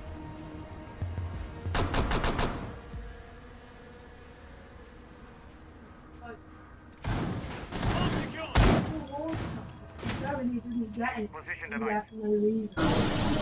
And there's not that many rewards. Like, everyone will get the same trophy, yeah. Like, that's the one for playing. You get a trophy for playing. And then there's the main reward. It doesn't get into the all. ADS. All reinforced. 10 seconds to go. Very samey operator lineup from the side of Controller Gang 5 as they seconds left return. before insertion. Exhibition. Attacker's objective is to Question locate is, a bomb. are they going to be able to and find the same success they did previous? No, you don't. Chances are, probably, but you really do need to give respect where it's due. These players are on top of their game right now, and Attackers only one player on the side of Eagle Empire to really step up to the plate, start giving some real push into this round as well.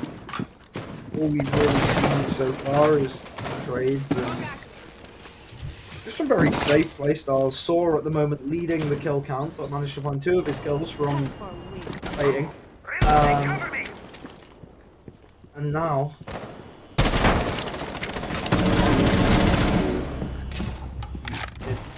the round, or the midsection of the round. 2 minutes in, or 1 minute in, sorry. We're at the central minute of the round. The point where they really need to start making legway in towards getting their execute ready, and well, they do already have these people below ready to Activating solar. pressuring these engagements. They managed to get the bandit charges off the wall. Buck falls. Zalide is the man to go down. As well, the summer charge goes on the wall. Quickly dealt with by the bandit as he does manage to trick it. But Flash breaching charge goes out in order to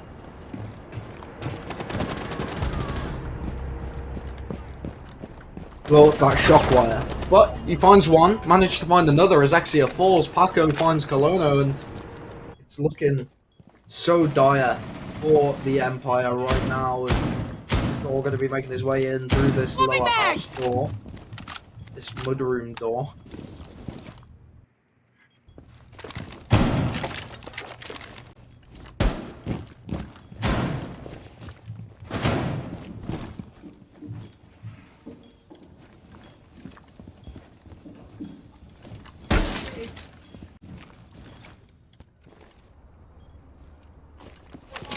Reaching sequence active.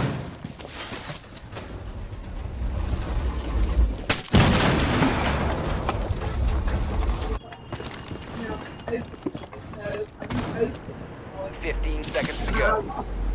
either one is going to be Attackers drop. In this 3v2, it's definitely winnable by the side of Eagle Empire, but it's 5 becoming seconds to go. more and more scary by the second. Finds one, is Paco, but has to get himself in the building in the Operators, next. you have run out of time. Well, another Parliament impression, another impersonation of the pro himself, is going to mean that Eagle Empire falls short of the mark, just ever so slightly.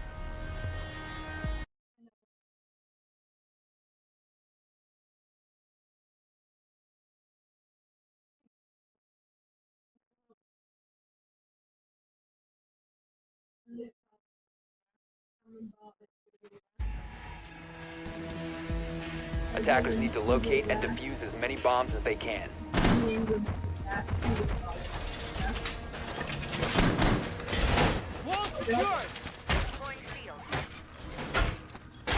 As we move in to Eagle Empire's defensive part, we are going to be seeing the mirror on side once again, and an operator that I'm not really seeing, that I expected to see more of, was that Valkyrie, one that is so pivotal in a few of these rounds, especially for the information game, but it looks like both teams are just opting for the entry denial.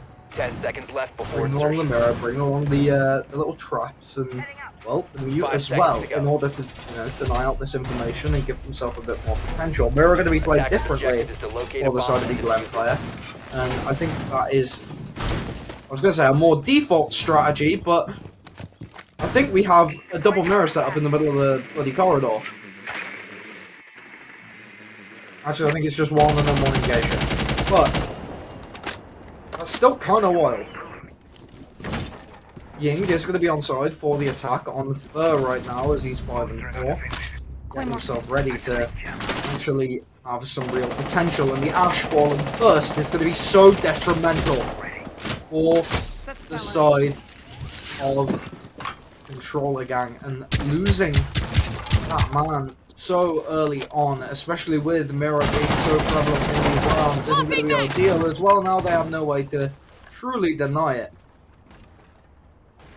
There's a man, it looked like Goyo there, just taking a quick little picture on the corner. It might have been mute though, I'm not quite sure. My silhouette reading isn't perfect.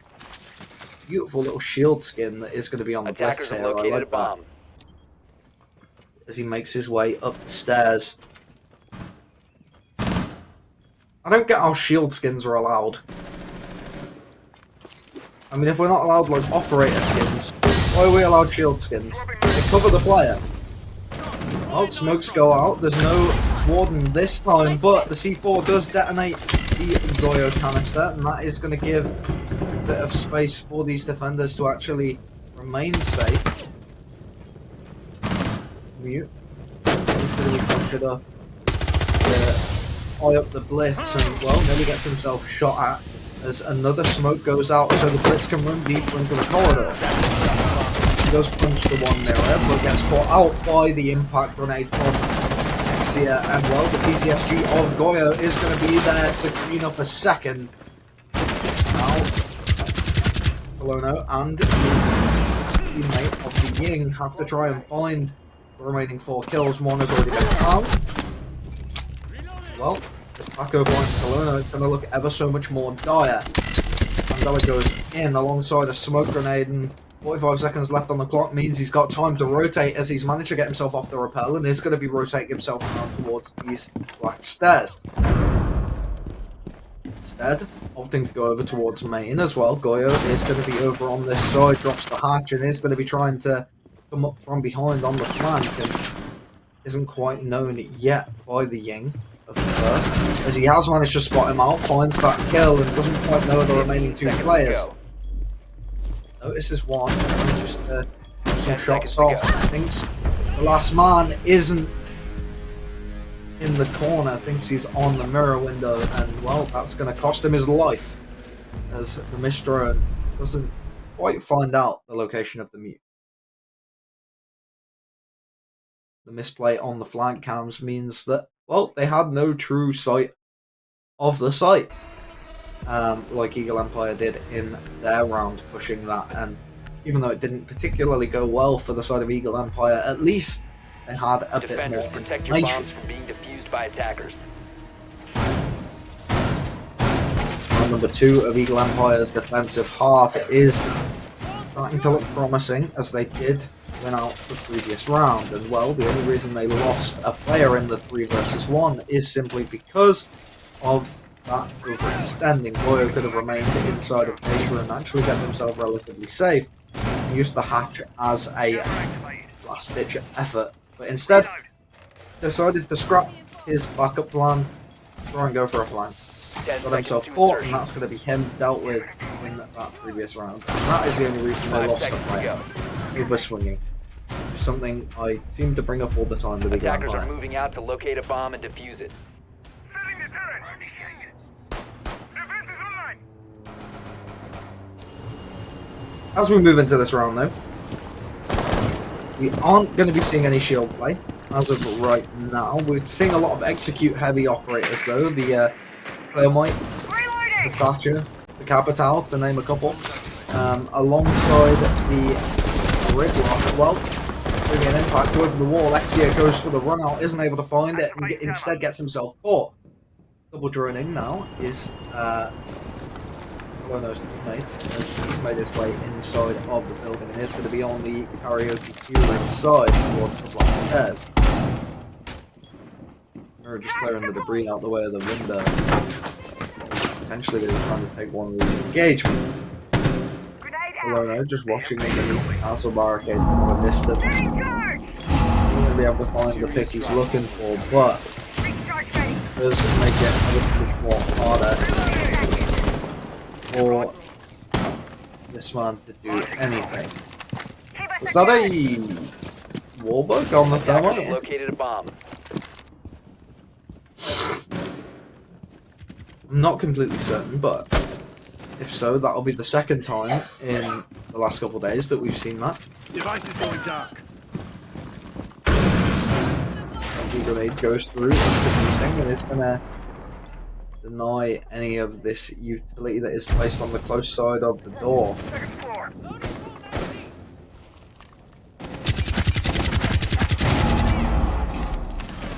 Damage being dealt to holes here as well. Capital's firebolt is going to go in behind that mirror. Is it going to catch the man though? As it does expand, doesn't quite catch up with the person he's looking for, but his bullets definitely do. 5 versus 2 now.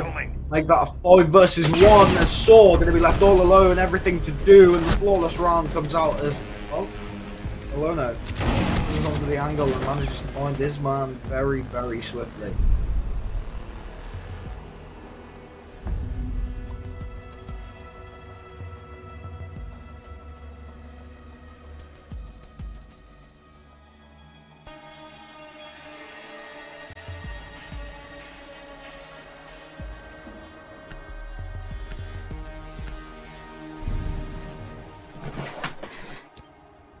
Defenders, protect your bombs from being defused by attackers.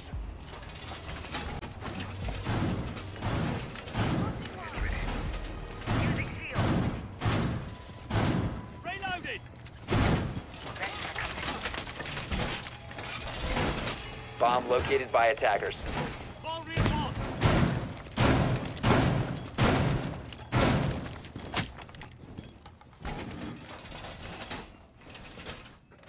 I apologise if this casting is a little lackluster. I'm very tired. 10 seconds I've remaining. worked all day and I'm on minimal sleep, unoptimal, but I'm here, 5 seconds and remaining. that's what counts. 'Cause I'm doing my best. Attackers' objective is to defuse a bomb. We are going to be seeing Eagle Empire just on this defense once again, this time bringing along the Azami alongside the Bandit. Bandit's one of those fun operators that, oh, he's got an MP7 in hand and he has a pretty important job. Tossing EMP By the grenade. wall and pop some heads. Drawing launch. Setting a sequential breach. We are going to be seeing Fasty and Fur on the far side make their way through on this black side, but I think that was a man on black stairs that I did just see. Not too sure as well. Holes managed to find Fasty, and I can only assume it's from that location. Alono going to be moving through on the underneath as he's not fully aware of the Device is going engagement down. where Sequential breach. the EMP grenade goes out and just kills that wall before the Ace to be able to actually start getting it open. Now they're going to want to try and get open the drum wall too. Bandit on the opposite side of it, they don't quite know. It hasn't been droned out yet, but Marco does fall off. Does manage to get the timing down, and that is going to be the Selma charge dealt with, and well, only one EMP remaining. Oh, actually, no EMPs remaining. I'm lying. Swapping mags. Bullets go out though from Slav on the double window inside of meeting. Does manage to find his man as well. The Rise drone is just getting caught on this little window lip right now as he tries to go for the shield, but isn't going to get down there, and instead denies out the cross position. You can either shoot the mute jammer and detonate the drone to clear out the shield, or get absolutely blown away by an SMG-11 through the wall. Saw finds the head, fire straight, bringing back the round for Eagle Empire, equalising that man out. Is now going to be seeing Slav once again on the repeat, just managing to take out Saw here, and yeah, and Elide are going to be looking to try and equalise. Tango located. Second floor. Rotation comes through from XD, rotates up towards this house stairs. Second floor. Was going to jump over the banister, but decides against it as he hears him out below. Right, for the time being, but can't keep you safe from a window that leaves you open. 15 seconds to go. Elite. Well, I'm going to be a little worried about the man outside, but Slav pretty much brings the round in for himself. And well, that's going to be Controller Gang coming out with the victory on map 2. Really good play from the side of Controller Gang in order to be able to bring themselves onto map 2 and actually be able to find such a convincing win. Well, with our final map coming up of Chalet, we get to see how both teams actually fare in a more even situation that revolves heavily around their strategic output. So, we'll see you on the French Alps. Stay tuned.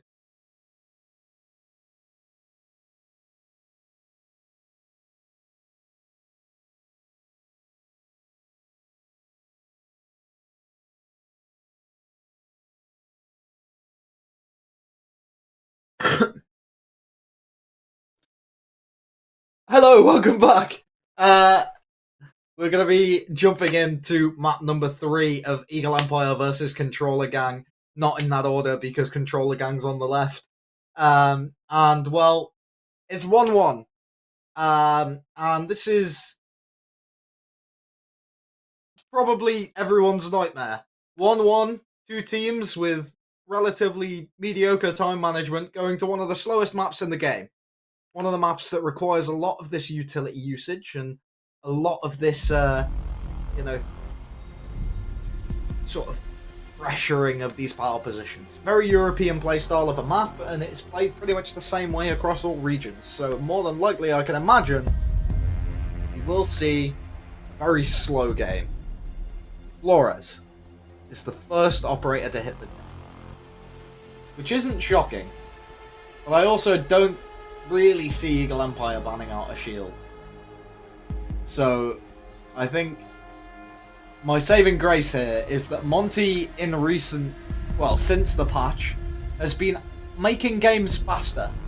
He has actually been securing much faster plays and much faster rounds for teams that are utilising him, as they are able to just apply infinitely more pressure to some of these power positions. And well, with his army going off the board, that means they can't create these little narrow mazes inside of the blue corridor and also on a mezzanine side. So, we're going to be looking at a much more fundamental side to this defense. And well, more than likely it's going to be the Fenrir to go off, and it is. So Solace is also left available. Well, that means we're probably going to see both Monty and Solace. And well, as well, with Eagle Empire starting out on the attack, I can only predict that Exia is going to come in with a Monty pick at some point. Could even be straight away. It's not. It's Finker that he decides to go for first. And well, Attackers need to with him being the locate flex and for his defuse as team, many that bombs as isn't they can. too shocking, considering they have the Grim Grid and also the Thermite alongside the Ash. But realistically, as we spoke about before, Ash is only really brought to counter Mirror in recent days, or in recent months, yes. Attackers have located a bomb. Thermite is quickly switched out for an Ace as they realise quite what site they are going to be pushing themselves into, and this seems to be a little bit of a repeat of a game 10 seconds remaining. we did see relatively recently, where we just kind 5 of seconds saw a left man before insertion. go from the main lobby area straight into the middle of Attackers the are moving to corridor, defuse the bomb. or the supply corridor, just straight in. Got himself wedged deep within the site and managed to find himself a couple of kills, so potentially could be seeing a bit of aggressive play. But actually it's the Finker going to be switched off for the Ying. Once again, Exia deciding to bring in this more utility heavy operator, or this more fast paced operator, I guess, to really set an example in this game. Mirror window spotted inside of library, and Gridlock of Paco is going to be the first man inside of the building. Already himself inserted inside of this main stairs. He's not the first man inside of the building. Holes is actually stood at the bottom of stairs, just roading his way through. He's going to be making his way up shortly, more than likely, and Colono going to be just on this double door, watching through onto the main entrance, but decides to fall off in the end as double eye on the second floor right now. Lide falls off as well. He doesn't want to be dealing with this mirror. Almost finds a man through the window. Is Exia as he just pops a shot through to see if he can test the waters a little bit. Attackers Reloading. just trying to Lights on. play off of each other's positions right now, but no one's really aggressive enough to help this K9 Flash set. player. Mandela goes out. Oscar's in court. He knows he's on the left side of the door, but he also knows someone's on his right. Triple kills immediately comes out from the side of Controller Gang, and that's going to leave these two remaining players to struggle in this 2 versus 5. Make that a 1 versus 5 as the repelling doesn't go well. This is go to stall here and just give his honest opinion on how badly that round went. Instead, it's going to be Third to just take the swing and find his man. First bullet that seemed like a headshot there under Gridlock wasn't actually the case. And a surprisingly fast round 1 for the map that we're playing.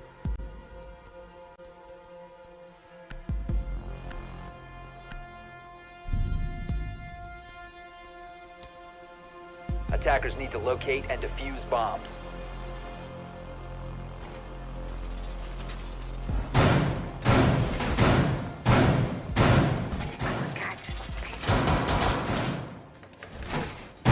For anyone that cares, I have been keeping up with the EUL Attackers have discovered the standings location of a bomb. throughout this match, and Laying out the while I welcome couldn't tell you what the score is going to be between Wolves and Team Secret as it's currently underway, BDS have locked in first place for the groups. mat. Moving mag. They will be first seed for 10 seconds the left before insertion. playoffs alongside Into the Breach. So for anyone that really 5 cares, seconds remaining. there's a quick little rundown of the things going on. You can see I'm currently wearing my Attacker's BDS objective is to hoodie defuse the bomb. on my cam, but Wow, fortified. I'm Deploying. very interested in how this game goes. Also, as well, I am technically the Eagle Empire console analyst, and I'm gonna be honest, a lot of these rounds make me want to scream. Bravo. In play for Relide as well. It's normally Exia that operator. He feels most comfortable, but this is one of Bravo's most powerful maps. Drones ready. This, alongside Border and Cafe, are 2 maps that are staples for Bravo's pick rate, and actually staples for Bravo's ban rate. Rocket going up. As well, as much as she's not an overpowered operator, she's still an operator that can be extremely oppressive. And for a site like this, or for a map like this, there's a lot of places where you can very safely achieve these kinds of other bits and bobs of utility from these defenders. Main cam, one of those very big staples, alongside the blue cam, to really cut off these rotations and flanks that could potentially come in from the defenders. So, we'll have to wait and see as to what actually goes down. We are just in the informational period of the round, and well, the final minute 30 is where shit goes down. They're opening up the stairs wall and giving themselves angles through onto the site. They're not going to be able to get the bottom floor open, though, as they do lose the player. The split theory comes into play as Holes finds a kill for himself, and Attackers Exia is going to be jumping out on the outside. Device in position. It is going to be an advantage for Eagle Empire, despite losing that hard breacher, but one has to keep themselves safe. Otherwise, they're not going to be able to get themselves through and in to the site. They need to rely on the secondary and openness in order to get themselves out of that position. Elide finds one through the wall and very narrowly misses out on a second through the floor. His way back and towards the site, and the flank from the mirror of Simmons is going to be making his way through. Looked like bedroom for a second, but in fact is just going to be heading over towards the bathroom. Once to try and find one of these upstairs players. Indeed finds Exia deals, or not Exia, finds Elide, deals a lot of damage to Exia, and Exia is going to be trying to keep himself safe. Afraid of this position. Does shoot out the Frostmat. I thought he was going to run into it for a second. 15 And seconds fires left. some shots. Fires some shots. Safe. 10 seconds to go. As I said, these can openers could be a very big part of this push, but it doesn't seem to be the 5 case. seconds As left. he's managed to get himself in with the case and start getting this plan down. Can't really see where that one is happening. Shoots some shots through the floor, but it's holes on the same floor as him. Finds the kill and ends the round. The equalizers at 1-1, and we're probably looking at another long game here by the looks of things, as they have managed to trade rounds back and forth in this first two. The Eagle Empire are willing to adapt and ready to take advantage of these positions, but the Brava was a bit, Defenders, protect your for lack of a better word, Defused by useless attackers. in that round. She didn't really have much impact with the counter attack. She wasn't really able to do much in general. Obviously managed to deal with the Bomb mute jammer, located but by realistically attackers. you could have just sent a man below and just shot it through the floor. Can you see me? Now you go. Working on that. Deploy a little command. Because you don't actually need to apply pressure to the site to be able to do that. Now we're going to be looking at a 10 and seconds much to more insertion. favourable situation for the side of Eagle Empire, where Eagle Empire have to try and find some sort of Attackers are heading out to defuse try the and bomb. get themselves a lead on this attack in order to be able to actually be able to win out this game.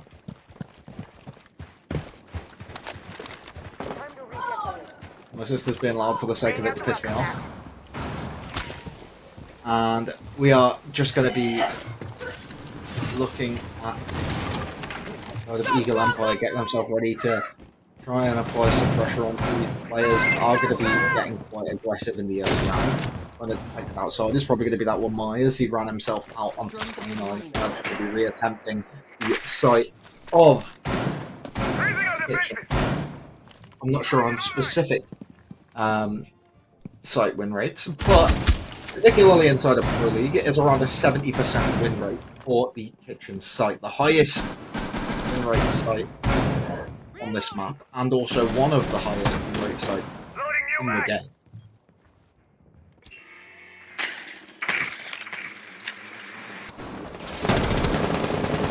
Loading mag. Win rates on these sites are quite skewed, just in Changing general, max. with the, well, two Reloading. sites Getting projectile. that are a bit less played, which is the, well, actually more so the bottom floor. The bottom floor is relatively 50-50. If I remember correctly, I can confirm my statistics by going to Siege GG and just not lying to you. In the recent stages, we have seen a bit of an attacker favour on a few of these sites. You see one kill come out onto Lono, and he's had a bit of a quiet story since Martin online. now we're going to be seeing Ash very aggressive as Holes isn't able to be cleared up by the Malusi there, but Hole comes out and Thermite dead. Mirror gets cleaned up on the site through the footholes, and there is going to be a man thrown in bathroom Basti on a very narrow amount of health. It's going to be running inside of the bathroom, keeping himself relatively safe.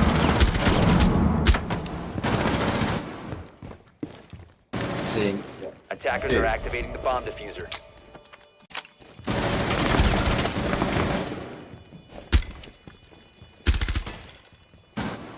Yeah, I was right. The win rates on this site are, or on this map, are pretty skewed. One kill to start us out in this watch. Not going to be able to find another, as Exia is there on the cleanup in order to be able to make sure this doesn't go any further than just the 1v3. Now, the reason I say they're a little skewed is because my example here is going to be North America. In the North American League, it is a 54% overall win rate on Chalet, with 74% kitchen dining win rate, a 36% bar gaming win rate, a 63% wine and snowmobile Attackers win need to rate, locate and defuse as and many a bombs as 0% they can. master office win rate with 3 rounds played. However, in Europe, which is the one we should probably focus on more, it's only a 41% overall win rate, Reinforcing wall! with 53 on bar and gaming, 55 Attackers on have master discovered and the office, location of the bomb. 20% on wine cellar and snowmobile, and 30% on kitchen Reporting dining, ATS! Calibrating cover online! All set! which makes it very interesting for this map in general, because 10 seconds it left. is relatively even, and realistically, in Europe, 5 seconds it left. is attacker-sided, which is something that we're seeing Attackers shift are a heading little out to bit defuse a bomb. in a couple of the regions. In NA specifically, it has a bit of a different turnover for these win rates. I have been focused a lot on NA recently because I've been trying to sort some things out that I've been trying to do. But it is Bank, and it was Cafe, but Cafe no longer, that fell into that, attacker win rate favor. And then in Europe, the 2 maps that are attacker sided are Chalet and Border. So they are 2 maps that we're a little worried about, Overwatch. specifically in this matchup. Obviously Border not being played, but Chalet is going to be playing a very big part, as it is the map we're playing currently, and also finally so Loading full magazine! confirm what happens in this 1-1 scoreline. Wall open inside of the bedroom. Frost going to be hiding behind the halfway. Bolono finds one for himself as Halls is out. Attackers drop the diffuser. The ace of Mando decides to walk backwards in towards the Solarian side to try and catch out this man that is going to be quite aggressive on the flank. Slav finds a lead A as he tries to sprint past the window and make his rotation over towards the other side. Monty, Alexia, is going to be trying to make his way up the Solarian stairs. Bolono worried that there is going to be a man behind him, but there is not as of this moment. I have you covered! The man that was behind Attackers him, have covered the or the diffuser. man that he thought was behind him, is actually on the outside, coming up on the lapel, on towards the big window, and it's left for these players to try and find something, anything at all. The air jab goes wrong, and that's not great. Lucy runs out of main entrance. Pascal Mexia in a clutch situation. Earns 1. Is he able to find a second? Deals a lot of damage? No. Lono remains alive. There's the frost map, which made me quite anxious. Attackers have recovered their And as he diffuser. takes the swing to try Attackers and have find the dropped next bomb man, diffuser. there's a Malusi on the door. That's his life, and this round over.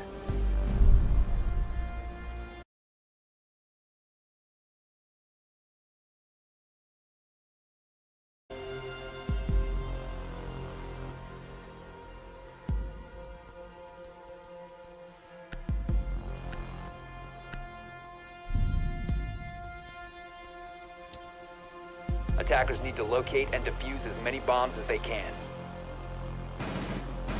Dropping mag! Camera in position. Deploying explosive ordnance. Remember, folks, efficiency is clever. Explosive ordnance primed. Jammer deployed. A reference just to update the people that are joining us at this point in time. In the first map, we saw an 8-6 scoreline going in favour 10 of seconds Eagle remaining. Empire. Second map of Skyscraper, where 5 Controller seconds to Gang go. started on the defense, went 7-2 in their favour. Attackers Now, must locate and You're defuse looking a at a bomb. very even Chalet. This match has been very slow up to this point, and well, with Chalet being one of the slower maps in the pool, Barricading door! it's going to be a little worrisome Reinforced! for these 2 teams, as their time management hasn't A bomb been is great. located. Valkyrie and Solace, 2 operators that I was alluding to earlier, are going to be in play, both at the same time for this round, both for the first time. Drone activated. Very interesting that there is a supreme amount of information gained from these teams. We are looking at the Solace for informational denial, alongside the BO3 for informational gain, Flashback out. matched up with the Echo and also the Mute for informational denial. So this is just a lot of info meta on this team right now.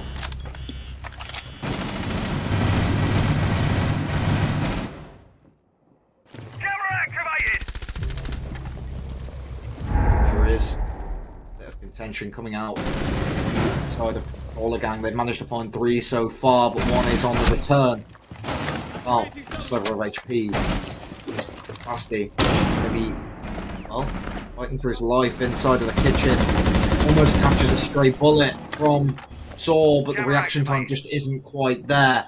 On the opposite side of the counter now is where he's going to be residing. As, well, Nomad takes a swing and unfortunately falls for the side of Eagle Empire as now he's trying to take the engagement against Paco. Man with an AK-12 and a dream.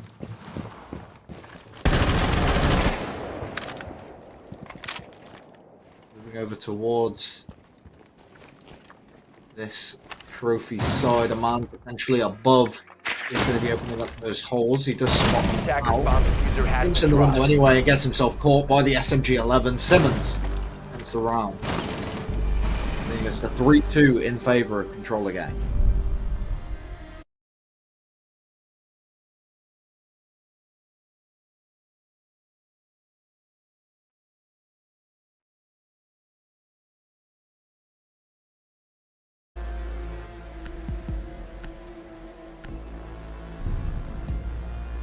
This is an elimination game. Defenders, protect your bombs from being defused by 2 attackers. losses for both teams inside of the Swiss stage so far. Loser, Attackers have discovered the is location of a relegated. bomb.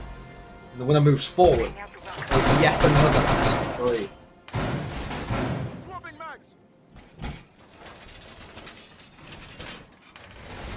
Fight the wall. Improvement time.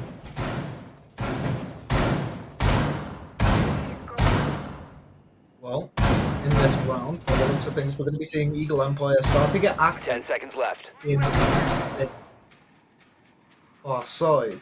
5 Potentially seconds left going for a before bit of a split here. And Deploying ADS.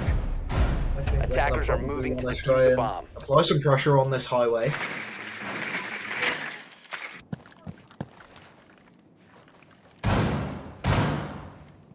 Lieutenant deployed.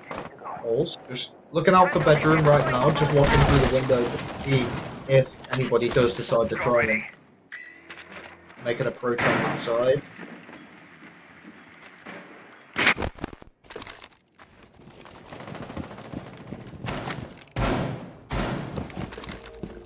Exia already in the building, making his way through this blue bar side. Marking mags. Deploying shock drone. My device is planted.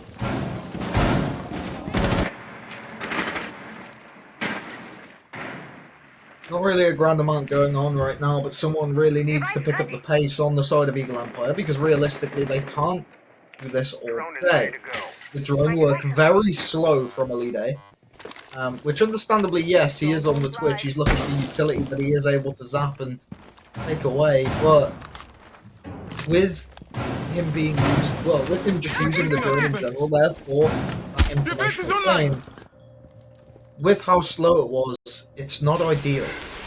But a minute 30 into the round, you're just now opening up the top 4 wall, which realistically you should have played mezzanine and gotten ready to do that a long time ago. Wall open at the top of the lower side, and well, it's going to be Exia below the kitchen site. Potentially going to be trying to look for someone through the hatch here as the exothermic charge is going to be getting ready to be placed on the wall. Now it goes before goes the same. Doesn't quite catch the thermal charge or the thermite. Doing absolutely zero damage. mirror window is opened, and Ash has fallen on the side of Eagle Empire. Elide going to be very forceful, but utility play for Eagle Empire is much better. On the opposite side, we are seeing Colono manage to find one on the highway. Not able to find anything else as of yet, and the mirror still in play on that second floor. Reloading.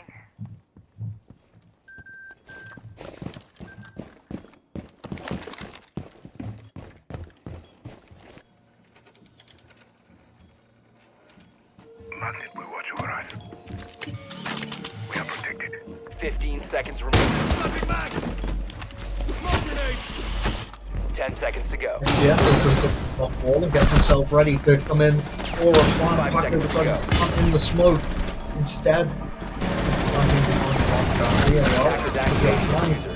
from Defenders Simmons located. get himself in and put himself in a situation where they can actually win out this fight. Very well played from him for this pinch, and that's going to be Defenders have disabled another the bomb round in favour of Roller Gang. Defender mission successful. And this is a bit worrying, because this can go one of two ways. This can be the defender-sided chalet that we've seen across NA so far, and could definitely go the way of Eagle Empire. Or it could be the attacker-sided chalet that we've seen in Europe, and so dominantly attacker-sided it has been. Attackers need to locate and defuse bombs. Almost 60% in favour Bomb of the located by attackers. attackers. So now we're going to be seeing the rotation for side of controller gang onto that attack, and when we've seen these players do so well before on both the attack and the defense, with high clutch potential on Basti, Bologna, and Slot, alongside Simmons in that second map as well, we are seeing these players really start to push forward and press on in this matchup. This, at the moment, isn't just a war of attrition. 10 seconds remaining. It seems to be Camera activated. a real battle of fortitude 5 and seconds willingness left to before continue insertion. in such a long format of games. Attackers' Both objective teams, is to defuse very the bomb. slow teams in general, especially on the attack, to really try and find the push through. Initiate jammer! Playing that VP style of doing nothing until a minute 30 into the round, gaining about half the map in control by the time there's 45 seconds left. Flash offline. What heading up? Bit of early pressure being applied on towards this Solarium trophy side as well. Bravadron going to be going out and hacking onto that west main camp, keeping himself a bit safer from these flanks that could come in the later round. Jack Sting is active! Trying to get the main cam right now, but isn't quite able to reach as the Go live! player on mezzanine goes through with that punch throw. Now going to be a wall. Ash opens the closet wall to be able to apply some pressure over towards the piano side, and that confirms that no one is able to try and make a rotation through. In the rotation, there is a rotation wall right there, but no one's going to be playing it with this moment.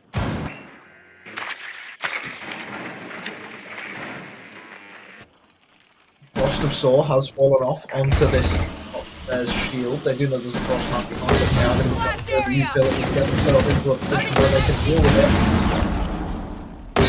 Smokes go out, but don't deal with the shield yet. Because, well, the breaching charge, the breaching round, didn't actually do what they wanted it to. Off goes the Summer to calm down onto the shield, and I think it missed.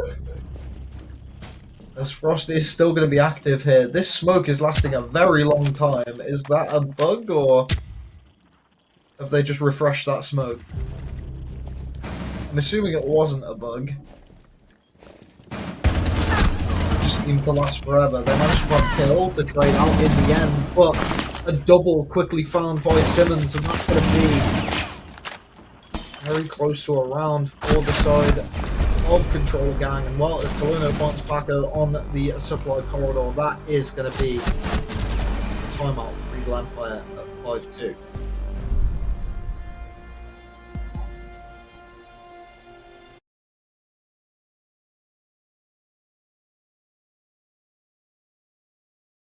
I'm sure there's very hot-blooded comms on the side of Eagle Empire right now. And, well, why wouldn't there be? It's a very frustrating matchup, and they're in a position where they are just kind of getting stamped. Gotta really start trying to turn things around here and now if they are to try and win out this game. And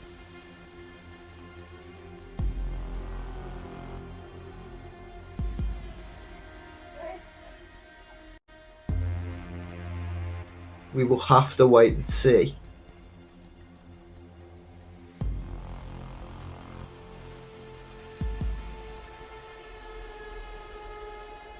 Someone needs to lay off the cigarettes by the sounds of it.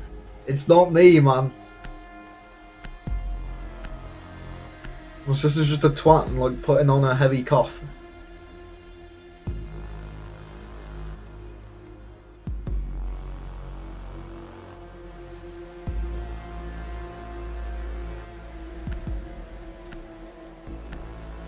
It's also 15, she don't smoke.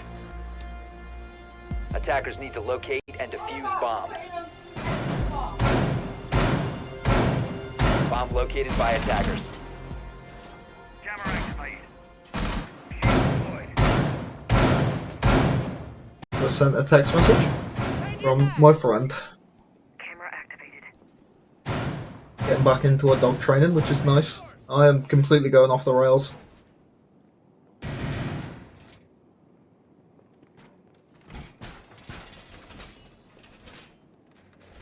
Well secured.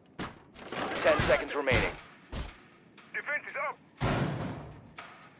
5 seconds to insertion. Activating jammer.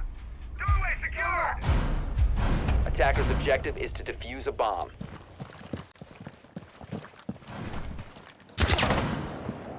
Magnet deployed. Magnet online. Activating jammer. 3 feet active. Valkyrie, an operator that I brought up, would be utilised, and I mean, I kind of honestly expected Eagle Empire to utilise the Solace a little more as well, but opting against it as they are just going to be playing the Warden instead, which is like wild, in my opinion, considering Warden is like Valve's worst in this situation, because realistically, where are the flashes? Sure, there's 4 smokes. Reloaded. But, I mean, Valve's got a C4, Mirror's got a C4, Mute's got a C4. It's a bit of a questionable operator lineup, and I think they're just sacrificing a lot of what they could be bringing to the table. Defense converted. Reloading. Sludge drone goes through, manages to kill one of those magnets for himself. Perimeter set. Magnet ready. It's now a minute 30 into the round, and Controller Gang once again have made 0 progress. They've managed to get themselves in on towards this mirror window. Deal with it, get it open. Both mirrors are open, but they haven't made any progress towards the site.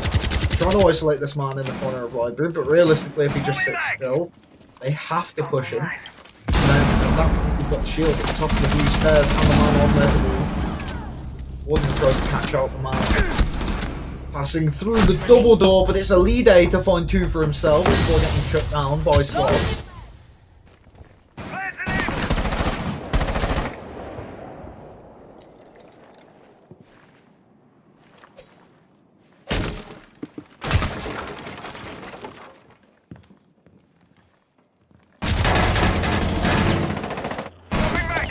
Bit of a botch turnpike from Rather, but she does find one off the man. Coming up the blue stairs, tries to take the leap of faith over the banister, but gets caught out just so slightly by Exia as the final remaining man of Slav is just making his way up these blue stairs, getting himself into a position where he can try and take one of these engagements, but it's Exia find the final kill. Bring Eagle Empire back into the running.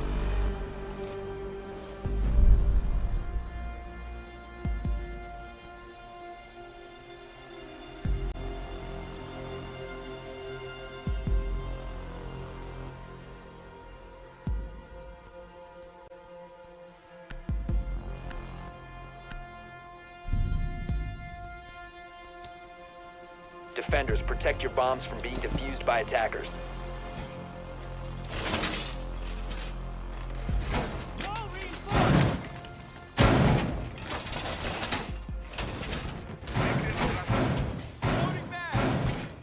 Shields going out. We go back to the kitchen dining site. To see a bit Attackers have discovered the more location of of a bomb. the Warden play.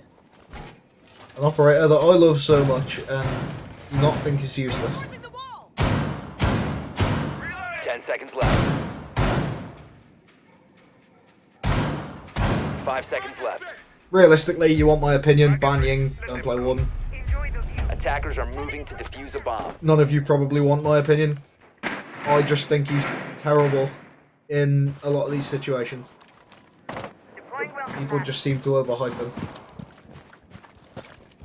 Loading new Sure, he's got good kit, but just play Val. She's faster.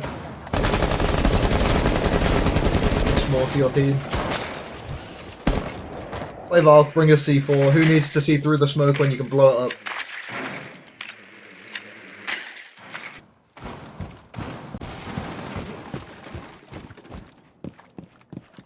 Fizzing magnet. Magnet online. Kolono is not currently on fire. He is 9-3. But he dropped 19 kills in map 1. Changing mag. Stinger tracks relating for electronic devices. He is currently averaging 1.17 kills a map or round, sorry, so far. Wouldn't particularly say that's on fire, but Drawing wounds.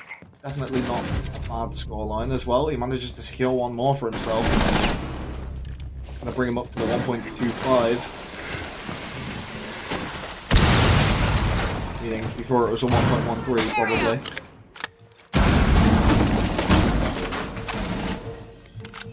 A lot of engagements going on at the moment as the walls are now open and they're going to be trying to get themselves in for an execute. With the capital going down, that means they're limited for what they can do. Only the 2 smokes on Slav right now. They want to try and get those in without them getting caught by Omnits made caught out by them as IQ tries to clear out the shield on bathroom and Exy is there to find a kill for himself. It is a 4 versus 3. Not over for Controller Gang, but not looking good as we do see a bit of pressure coming up from the West Main stairs. Does opt against it right now. Warden going to be popping those glasses. Mirror does still have the C4 in pocket and realistically could just blow up the plant. And wow, now Warden can't see it. Broken line of sight with 1 player. And Warden had to be saved by the man that was above. Stop playing this operator, please.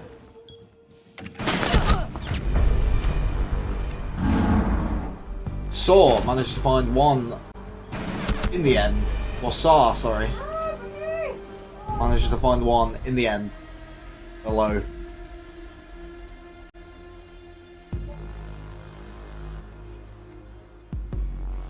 Well.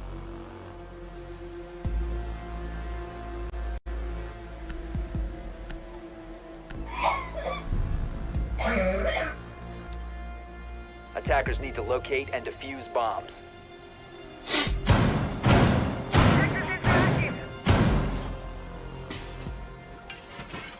Using shield.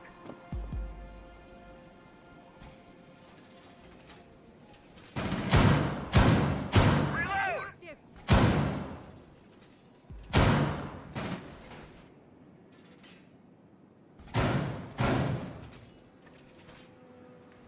Reinforcing wall.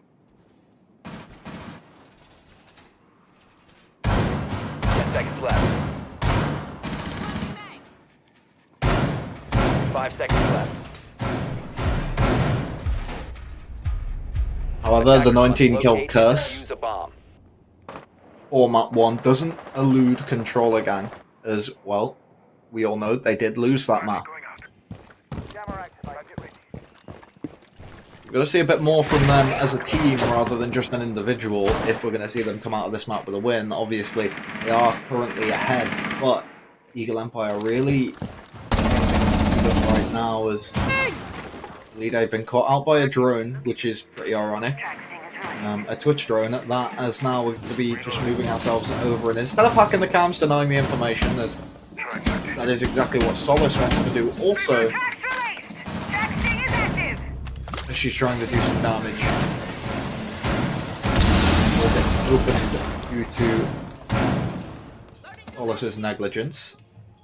And now, on the opposite side of the table, she is just going to be waiting to try and take a gunfight. Kolono finds the head of, well, doesn't find the head of Solace, but finds Solace either way.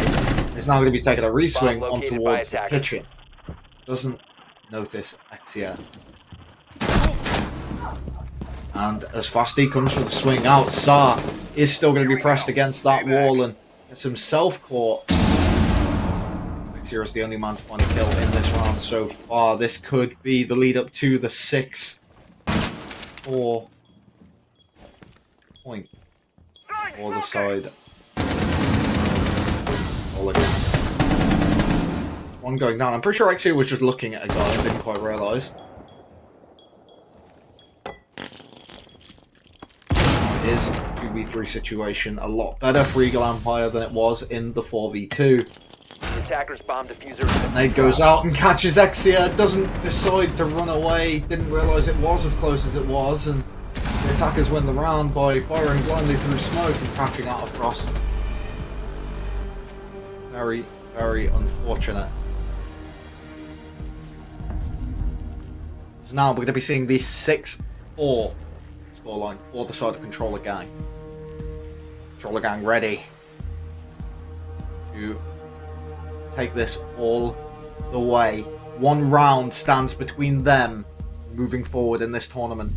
Eagle Empire to fight tooth and nail. Attackers need to Not be locate relegated and defuse right as many now. bombs as they can. Can they take a second map?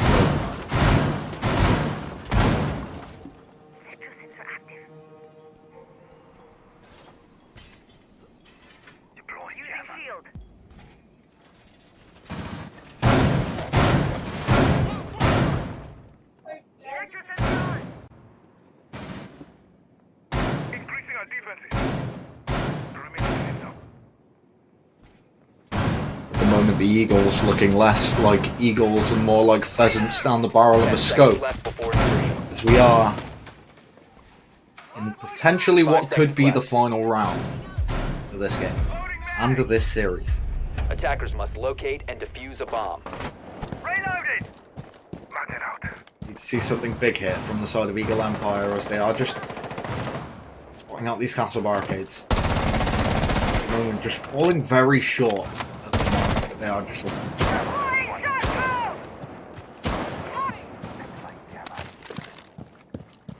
Eagle Empire on the inside, just playing the Solace this time. Once again, haven't found much success with it so far. They're going to be looking to try and find it in the coming round. Setting the welcome mat. Much more effective droning coming out of Corona this round, as he has managed to pretty much clear out the entirety of library and mezzanine in the 30 seconds that have passed back on. Cover the diffuser. Track Sting is You out! see also find the opening engagement, but Fair is there to secure a trade, A bomb has been located. which is recoil, proving too much for Simmons in that situation. Scalona finds one for himself. It's the Frost to fall. Launching drone. Lide still alive, and Exia feeling the castle right now, as he is also wandering around. Though, have the cap now on the big bedroom window, and Fasty on the highway, ready to try and catch someone out as they cross, and it is going to be Exia to cross, but I don't think they quite notice. Well, Exia at the bottom of Solarium Stairs is going to be wanting to try and take an engagement against the man that is trying to get himself in. And he hops, but gets caught by Elide. And first in this final half of the round.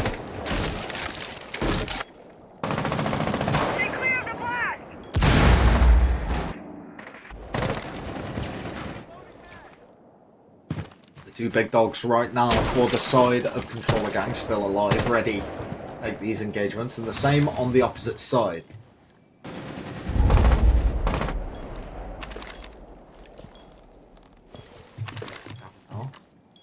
Potentially going to be utilising his crossbow here to split the site in half and get themselves ready for this post-plant position, but Fuser is in a bit of a questionable position right now, as he has to try and make his way into the site through Piano, gets caught, now the kit's cold. It's going to be Solace below and Exia on the site. Going to be trying to find where this diffuser's going down. It is being planted and it's probably on the canine door, but he doesn't quite realise. Attackers activating diffuser. It's going to be on the table. Exia gets the swing and manages to get himself in through the site door. Now, to find one more as he takes a swing on the head holes. Nexia takes his head off. Bomb diffuser disabled by defenders. From him, and the Solace below Defender was mission pretty much successful. of no use. Doesn't know how to look slightly further up than 45 degrees.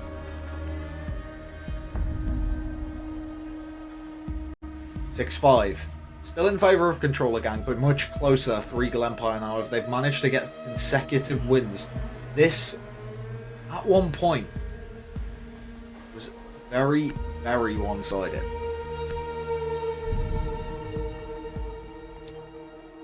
Defenders, protect your bombs from being defused by attackers. Magnet deployed. Attackers have discovered the location of a bomb. Proximity alarm deployed.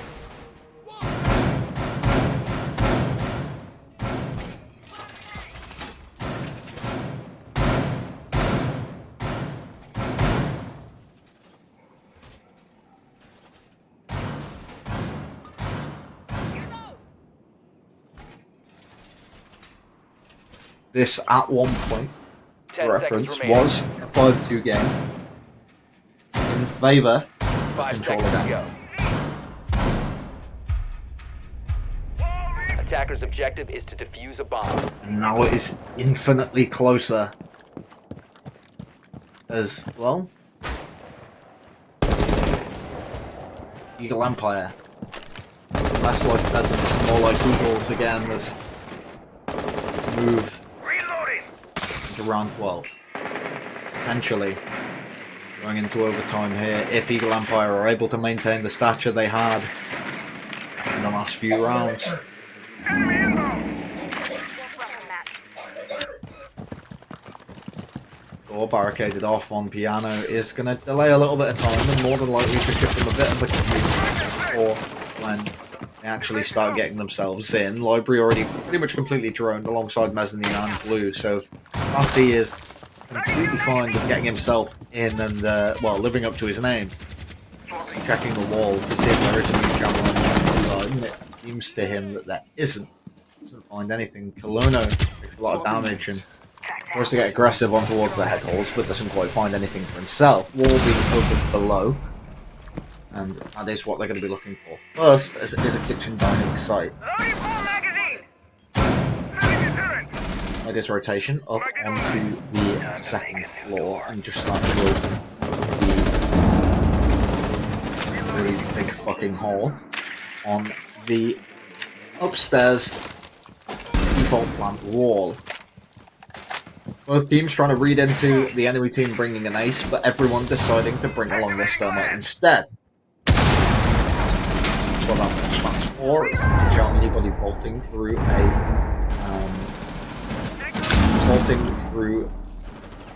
rotate that they make through the wall. C4s go awry as they don't quite throw them through the smoke, instead they throw them inside or past, because you see these players above dropping down the hatch, both of them getting caught immediately by Fur. Simmons Catches one more, and now we're in a 2v5 situation for Eagle Empire. This is all or nothing. They have to find all 5 in the next 20 seconds.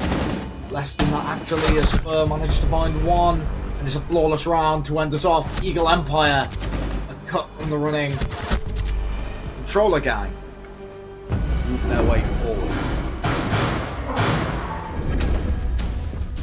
Peasants were hunted. The wings were clipped. So we saw Eagle Empire fall in a heartbreaking defeat on the French Alps. It took all 3 maps, but Controller Gang were able to come out with a successful game. And well, as we say goodbye to one team, we say hello to another, as Controller Gang going to be moving forward in the tournament and getting themselves ready for their next matchup. We don't know quite who it's against as of this like very moment in time, but we may find out shortly. But they do now have to face someone that is 1 and 2. So someone else that has already won a game. So we are going to go quickly to the updated standings. We will see that Eagle Empire are eliminated. And, well, the next elimination game to come up is Team Leisure versus Team Misclick. And there you go. That is tomorrow. Team Misclick versus Team Leisure. Don't miss it. It will be a best of 3. And, yeah, I think that is all we have to cover. My little shout outs for myself. I'm at twitch.tv/Nige, and I am also currently working on another video. This is all the announcement that you're going to get. It's still in the scripting stages. It'll probably take a couple weeks to be fully released and fully ready. But I do have one more message. I have a lot going on in my life right now. I haven't been getting much sleep. I haven't been eating very well. And I'm not crying for help. I'm okay. But work is consuming my life. The reason I'm saying this on the ESA stream is because for a little while, this is probably going to be the last time you see me. I really wish you well, and I hope to see you all again, hopefully soon. But for now, goodbye. And I hope you all have a wonderful time spectating, viewing, participating, or even just being part of the staff for a team or even the league. See you next time.